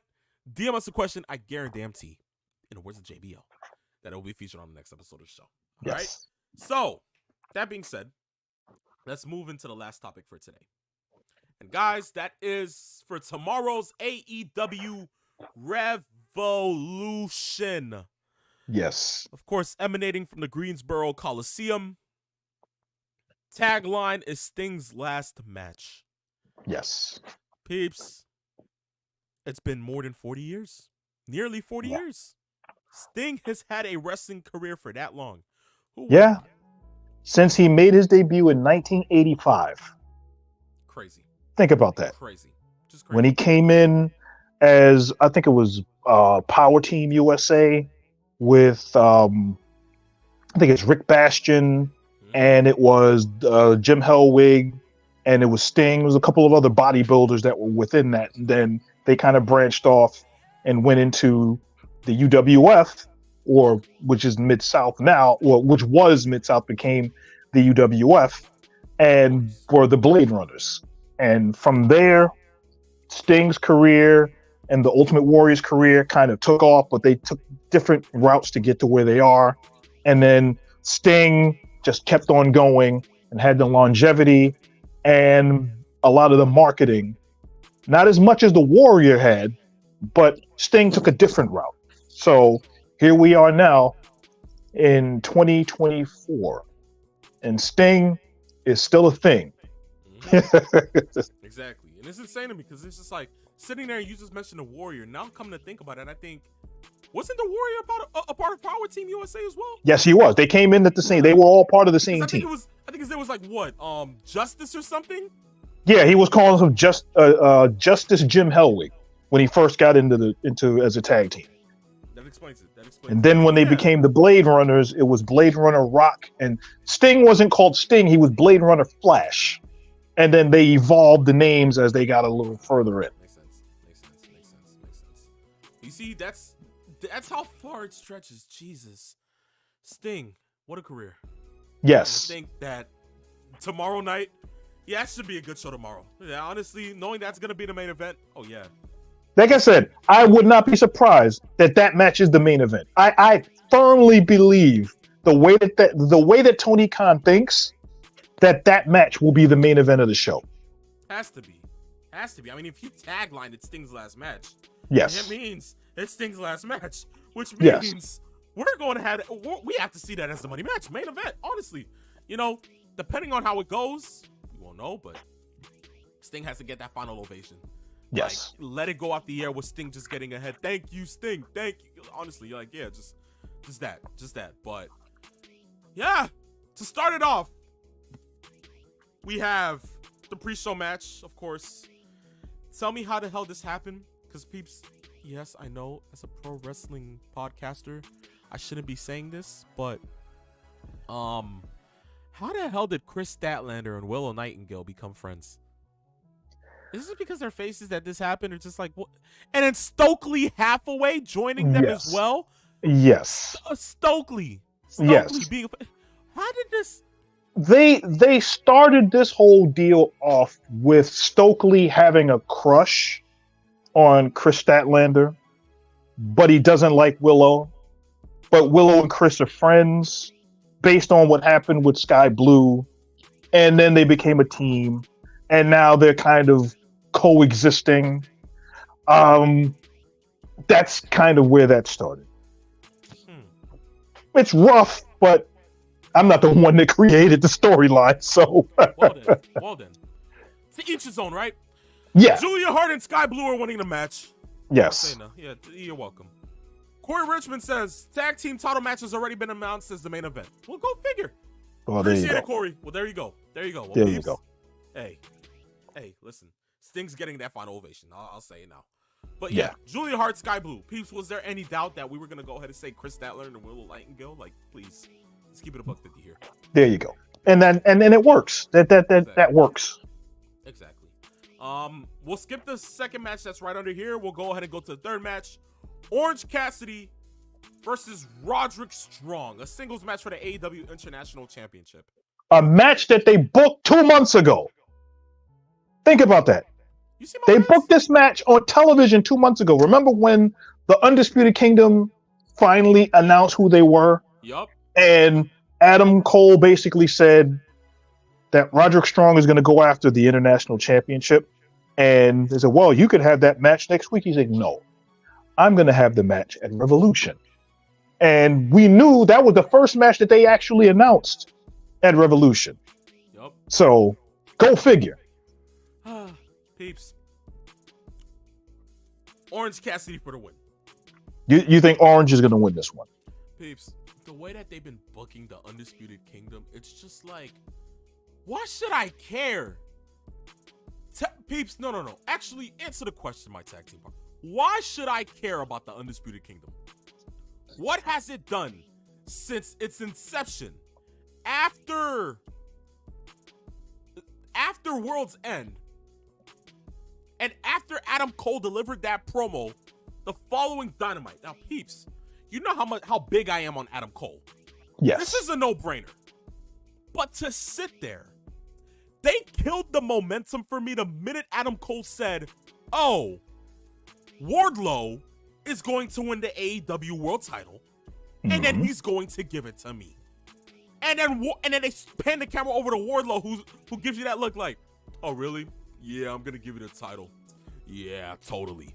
Like, that already tells you that that's not going to happen the way that they're saying it's going to happen. So why the hell should I care? Like, why? They've dropped the ball a lot with this. Now, obviously, a lot of it is circumstances out of their control. Just a lot of dumb luck, bad injuries, bad timing, because this was supposed to be done in a different way to get to this part. And the problem is they've done a terrible job to try to keep that momentum going. And they let it, as the expression goes, die on the vine. And that's basically what has happened. I'm going to go on the record and say that I think Roderick Strong is going to win the belt. And the reason why I say that is because, like you said, why should we care about this faction? This is one way to start, to get the belt off of Orange Cassidy, even though Cassidy has done another good job as far as keeping the attention on that championship. But if they're trying to add legitimacy to this faction, they got to start winning and winning important matches. And this is the first important match that they have with this current group. And if Strong doesn't win it, then why would anyone care about the rest of the Undisputed Kingdom? So this has to be the first shot that's there. And I think Roderick Strong is going to win the championship. Life as a wrestling fan, as I said, it's just great. It's just great because this is the BS that we deal with on a daily basis, constantly. And the fact that I sit there and I look at it like, okay, at least you could have made this controversial by having Mike Bennett and Matt Taven go after the real AEW World titles, but then you have them go after the Ring of Honor World titles, which is not as like put on television. Yes. Yeah. So that automatically kills it for me. Which is why I'm just like, the group is just like, like I can't, like, I can't really just, like, it just doesn't make any sense. Corey gives it like a good point. He says 100% disagree. Strong is winning the belt. The story has been breaking down OC. And yes, it has. But then again, we know Tony Khan to be the one who always likes to like have the wrestlers, especially if you're the face, defy the odds. No matter how much something may be going ahead and going against you. It gets to that point where it's just like, okay, you know, he likes to play the hero, going ahead and overcoming everything just to go ahead and win back what he wants. So for me, Orange Cassidy going ahead and, you know, winning the title wouldn't be as like a, you know, a shock to me. It'd just be like, you know, it's funny because Corey says the point of giving the ROH titles is to get people to purchase Honor Club. Let me ask something. Did it work? That's the problem. I agree with Corey in that sense that that's the point behind it. The problem is because Ring of Honor is not on a major television network, the eyeballs are not as big as they should be because Ring of Honor has a lot of really good talent on their roster. Definitely. But they're not being showcased in the same way. Like, of all the people on and Ring of Honor roster that should be getting eyeballs is Athena. And we almost never see her. Yup. And that is my problem. Those are the kinds of decisions that Tony Khan is making that kind of befuddles people when they look at it and they think about it. Like, okay, what are we going to do with Athena and that feud that she had with Billy Starks and all of the other wrestlers that are on the roster that aren't getting the same attention? Those are the kinds of things that we're waiting for. So if it works, it works. That's what I think will happen. Exactly. He says same as giving the last pay-per-view event exclusive to Honor Club. True. I mean, like, definitely so. It's just like, yes. Oh damn. So I guess peeps, we're both still saying Orange Cassidy's taking the win in here, or like? No, I think Strong is going to win the belt. That's what I think. Yeah, Strong. Okay. Because they need to start legitimizing this group. And if they don't, because right now, let's really be honest, outside of costing MJF the championship with the double angle and Samoa Joe having the championship belt, there have really been no fruits that have bared from this tree. So they're going to need to make sure that with all of the things that they've been trying to do while kind of waiting for Cole to heal up and get this thing going, they need to start putting some championships and wins in this group. And that's the first one. Gotcha. All right. Well, next match, Joe, Page, Swerve. 3-way match for the AEW World title. As much as I would love to swerve when I drive and say that Swerve will be the one to win the title, I'm going to say that Joe retains. This is his first defense, peeps, on a major review. Why would you have Joe lose? I have Joe winning, but I'm telling you, I can't believe I'm going to say this, but after what we saw on Wednesday, with the way they started off Dynamite, with the perceived injury to Adam Page, limping and cutting the promo, and I want to be in the match, but I don't think I'm going to. And then Swerve comes out and has his speech and says what he's going to do after Joe has already told everybody at the ramp, oh, I'm going to stretch everybody. I don't care who it is, if one-on-one or whatever. And then Page turns around, pulls off the crutch, and literally knocks Swerve senseless. That was masterfully done. The camera work was on point. The way that it was done was a much better job than they've done earlier in the feud. Because a lot of people were actually cheering the fact that Page wasn't going to be in this match potentially, because they want to see Swerve and Joe one-on-one. And that's one of the things that a lot of people were looking for. Obviously, that was a Swerve to bring a little more intrigue to the match. But I think with all of that being done, would we love to see Swerve go out there and win? Hell yeah! Yes. Is it going to happen? Imagine? Yeah. Not now. No. I mean, peeps, can you imagine being AEW World Champion, having a title around your waist and you just holding it? Or Nana can just be the advocate like Paul Heyman and hold the title while just... Oh. That would be hilarious. That would I be mean, hilarious. for God's sakes, for me, I would love it. Yes. That would make me actually senselessly want to buy an AW World Title and just be like, nah, all day, just like, Yes. why not? But it's just like you have to go ahead and add meaning to Joe being the world champion, and if he's the world champion, Yes. I see him being champion for a couple more months. I don't see this Yeah. being a long reign, but at least maybe up into Double or Nothing or after Forbidden Door. That's what I'm literally specifically seeing. Joe, Let's see where Cole is with his recovery, kind of to dictate what they do going forward as far as that world championship. We'll give it time. But for right now, I think we both agree that Samoa Joe's taking a win here. So, all right, then we'll stick with that. Corey Richmond says all-in main event should be Swerve versus Ospreay. I completely agree. Man, don't mess with my emotions like that. I would mark out. Oh man, woo, good grief, yeah, good grief. Timeless Tony Storm versus Deonna Purrazzo, the Virtuosa. Yes. As much as I love Deonna Purrazzo, it's gonna have to be Timeless Tony Storm for me. I'm not gonna lie to you, peeps. Yeah. Like, is there anything else I should possibly say about Timeless Tony Storm for you to sit there and tell me, yes. Oh yeah, she's gonna go ahead and lose, or it's gonna go a different type of way? No. She's winning. Like, she's winning. Ain't no other way. She's winning. And it's the story beats are there for Deonna to win the belt. I just don't think it's going to happen now. That's kind of what I think, because what I think is happening is the main story beat, at least for what I see, is going to be potentially Mercedes Moné taking it from Tony Storm. I think that's where, if we can read the tea leaves, where this is headed. Yeah, definitely, because it's gonna have to go down the wire like that. So, for me, if we're looking at it the right way, we're gonna see Tony Storm versus Mercedes Moné somewhere down the line, probably within the next 2 months. And most likely, of course, Double or Nothing being in May, yeah, they're gonna have that match. That's gonna be the match. So yeah. This makes sense. Corey says Storm should retain with Camille debuting to challenge after the match.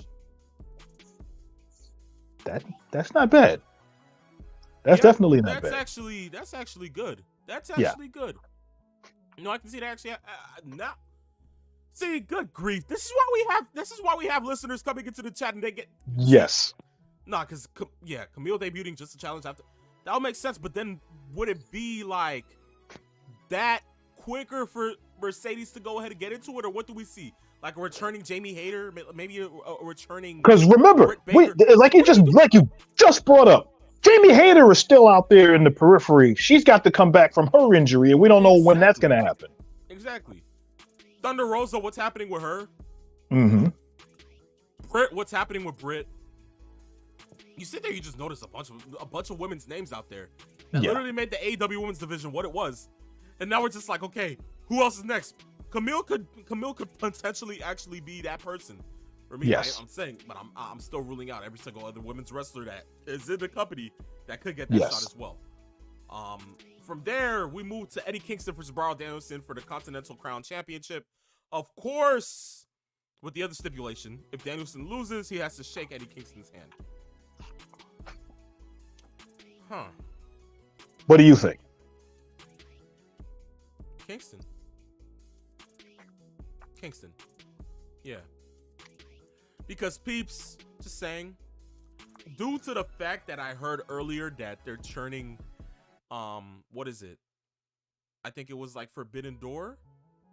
They're doing that at like Arthur Ashe, I think. Yes, they're going to go to Queens and do it at Arthur Ashe, yeah. Peeps, that's going to be a big pay-per-view within itself. You're going to have Eddie Kingston be champion in some type of way. Why not go ahead and have him continue? I think he's going to continue to hold the titles through that time. Through that time, he's going to be able to hold the title. So that's just me. Yeah. The thought process is, I still don't think Danielson is shaking his hand though. I'm just saying.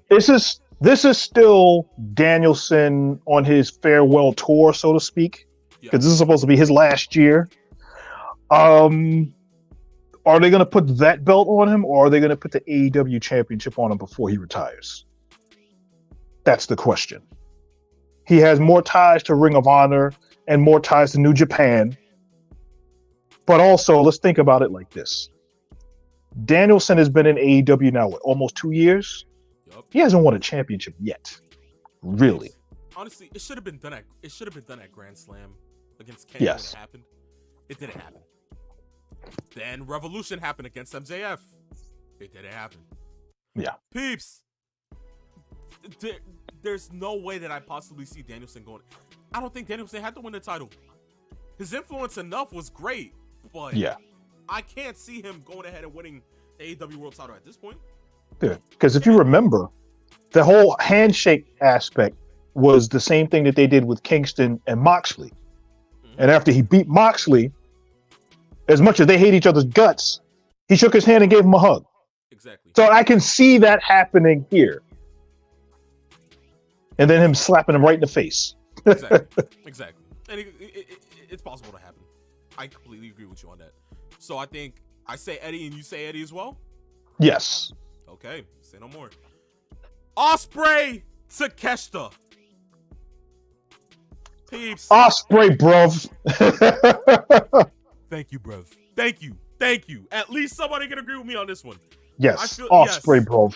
Whatever, bruv. It's weird to me. It's just weird to me because, peeps, knowing that Ospreay, the last time he was in an AEW ring wrestling, he sided with Don Callis.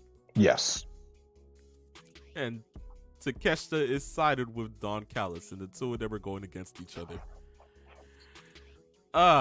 This is great. This is great.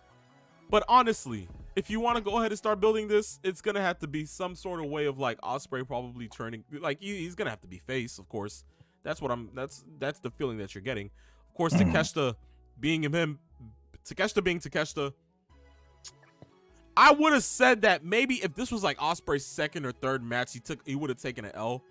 To still build the enigma that is Konosuke Takeshita. You have to go ahead and sit there and say, look, he's been a great heel. He's been doing good stuff. I honestly see great things for him.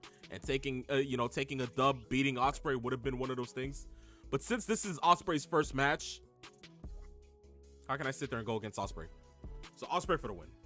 That's set in stone like that. Just set in stone like that. Peeps. Daniel Garcia. Okay? Daniel Garcia. Yes. Versus Christian I Am Your Father Cage. Yes. With Luchasaurus, because I'm not calling him Killswitch. No. Mother Wayne. What type of Mother Wayne? Yeah. Oh, gosh. Why does she have to be implemented into it? I don't know. And then, of course, Nick Wayne. Now, peeps. If I wanted to go Daniel Garcia, I would have. But I think we all know Christian Cage is retaining. So why do we have to... Yeah. Because I think the main story is still Adam Copeland. Yup. And that's the thing. Unless they went the same route of Copeland interfering to help him out.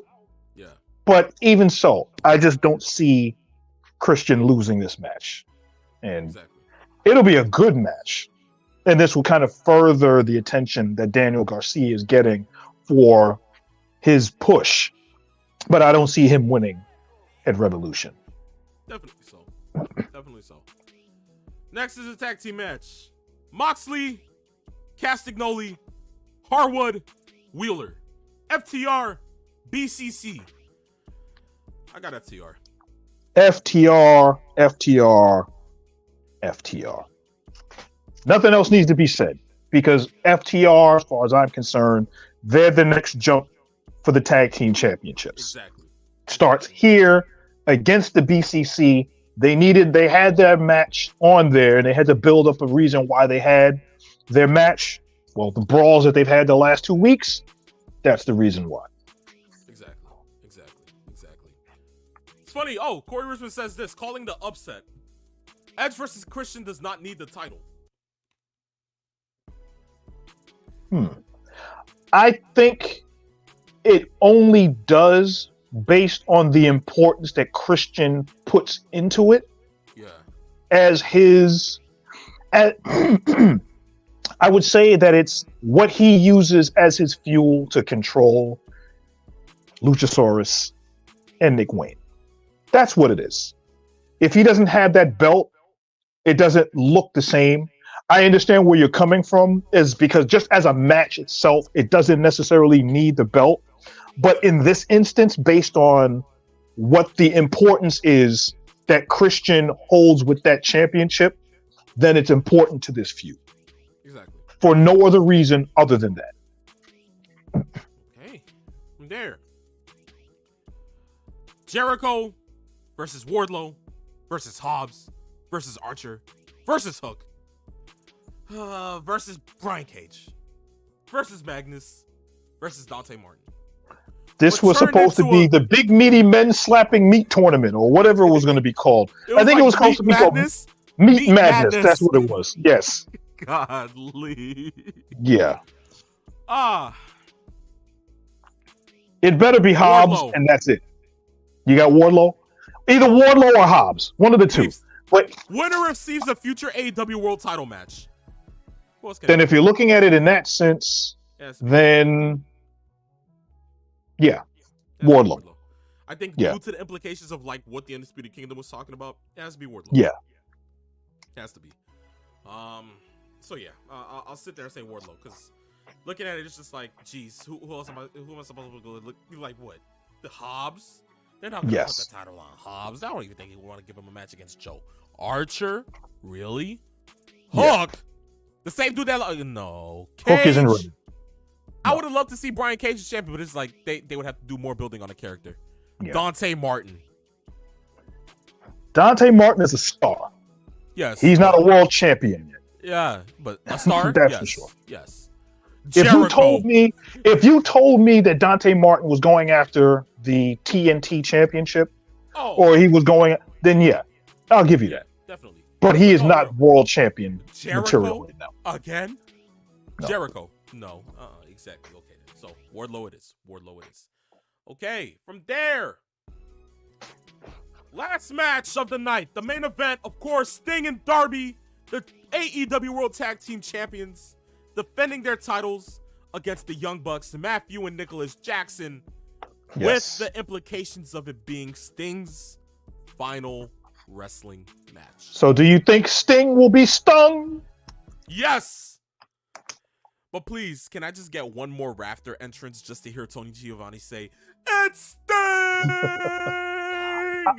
I have to, the one note that I have to say, and this was well done by AEW, is that Sting, for his last appearance on Dynamite, when they wanted to do the rappelling from the rafters, they asked Owen Hart's wife. He actually asked Martha Hart if it would be respectful and okay to do something like this, knowing that they do have the Owen Hart Memorial Tournament that they have, and knowing the visual, how awkward it would be for anyone to really rappel down the rafters with the harness and do what he did.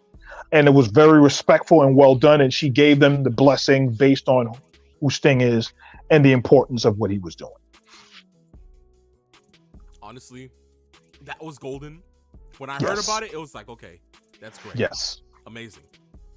But for me, it's like, just the because peeps, you gotta understand, I wasn't around for WCW 97, 98, 99. Having to hear a Crow version of Sting, rappelling from the rafters, and then hearing Giovanni go ahead and give the infamous line. And for me, I was just like, wait, I want to hear the "It's Sting." I want to hear the "It's Sting." And once I heard it, I was just like, I can die happy. I just heard "It's Sting." And he didn't fumble. He didn't fumble with the Carabiner clip. He was able to get that off and just go ahead and the lightsaber fight with the bats, which was, I found comical, but it was really worth it though, just to see it. I was like, okay, there we go. That's the Sting we want to see for the last time. Definitely. But, peeps, when it comes down to it, when you're leaving your profession in professional wrestling, Yes. you do the honors, you go out on your back.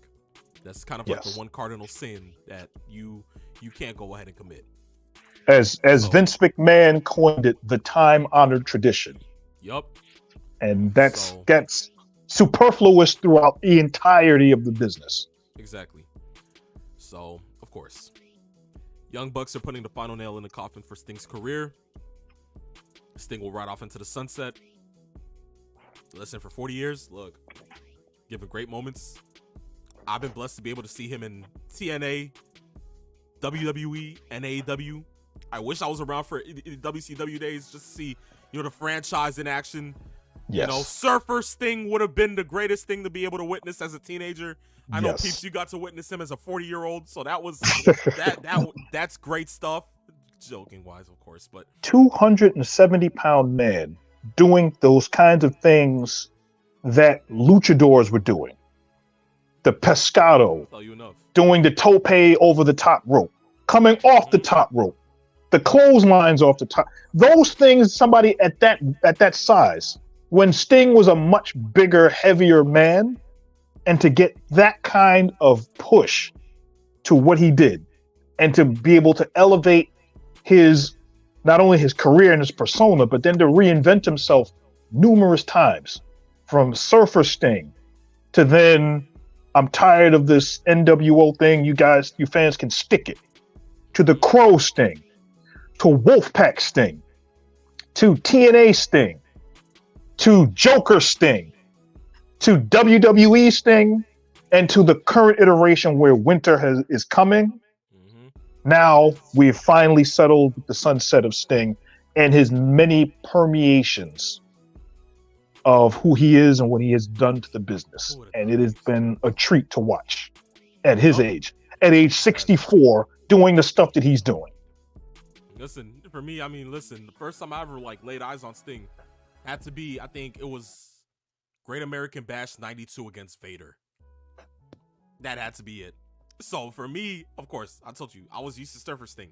When I found out that Sting was like a WCW 99, black hair, black and white face paint, giving off that kind of antic vibe, and it was just like, oh gosh, Sting's emo. That's the first thing I said as a kid, just what? But still, to see him go ahead and make his debut at Survivor Series in WWE, see him actually wrestle a WrestleMania match against Triple H, although I feel as if he still should have went over. That's the only thing I'll always go ahead and take to the grave, because that should have happened. But all in all, Sting has had a great career. To be able to do it for 40 years, that's a blessing within itself. And to know all the obstacles that he had to bypass and had to get through and climb over to reach 40 years of being a professional wrestler, hats off to him. Unlike what we saw with Ric Flair on Wednesday, trying to help Sting out, but I digress. I'll stay away from that one. Yeah, Peeps, you better. That's number 4. It's better. Yeah, 4 for today. Jeez, I thought it would have been more, but you know what? Hey, we did good, Peeps. We did good. But I understand what they were trying to do with the storyline. It just fell flat. True. Flair can't do it in the ring physically at his age with all of the health and all the other things that he's done. But we know why he was there, to help accentuate the Sting experience. Of course. Knowing that he's going to be retiring. Exactly. And it's going to be in North Carolina. And they got a full house. On pay-per-view, this is a going away party for Sting, and he is going to be celebrated the way he should have been celebrated in 2015 when he was in the WWE, when he went to the Hall of Fame and was robbed and only having 2 matches on television. Exactly right. So I think we both agree on that. From there, guys, that marks the end for today's show. That marks the end for our predictions. So guys, look, tonight there's Collision, which I know most of you guys might not end up watching. But of course, tomorrow is AEW Revolution. Start time, I believe, at 8. Yes. You can watch it on pay-per-view or any local Dave & Buster's that you might have around your city or bar that goes ahead and shows professional wrestling. Yeah. And of course, guys, we're on the road to WrestleMania. Been on the road since the end of January. But now to see everything going on in the world of wrestling, guys, this is what makes it fun to be a wrestling fan. And we're glad to be able to go ahead and share it with you guys. So look, with this marking the end, guys, we appreciate you guys for going ahead and listening, being around catch us going ahead and doing what we do best and doing it for 2 hours as well. So look, we appreciate it. We thank you guys. We thank you. And it was here on Saturday afternoon's main event that I had a phenomenal one. And I, the Peeps Nate, where we came, we saw, and in the words of the wise man Paul Heyman, we conquered, brother. We conquered. Ladies and gentlemen, boys and girls, souls of all ages, thank you. See you next week for episode 7. It's the phenomenal one. It's the Peeps Nate. It's Saturday afternoon's main event. Peace, love, farewell.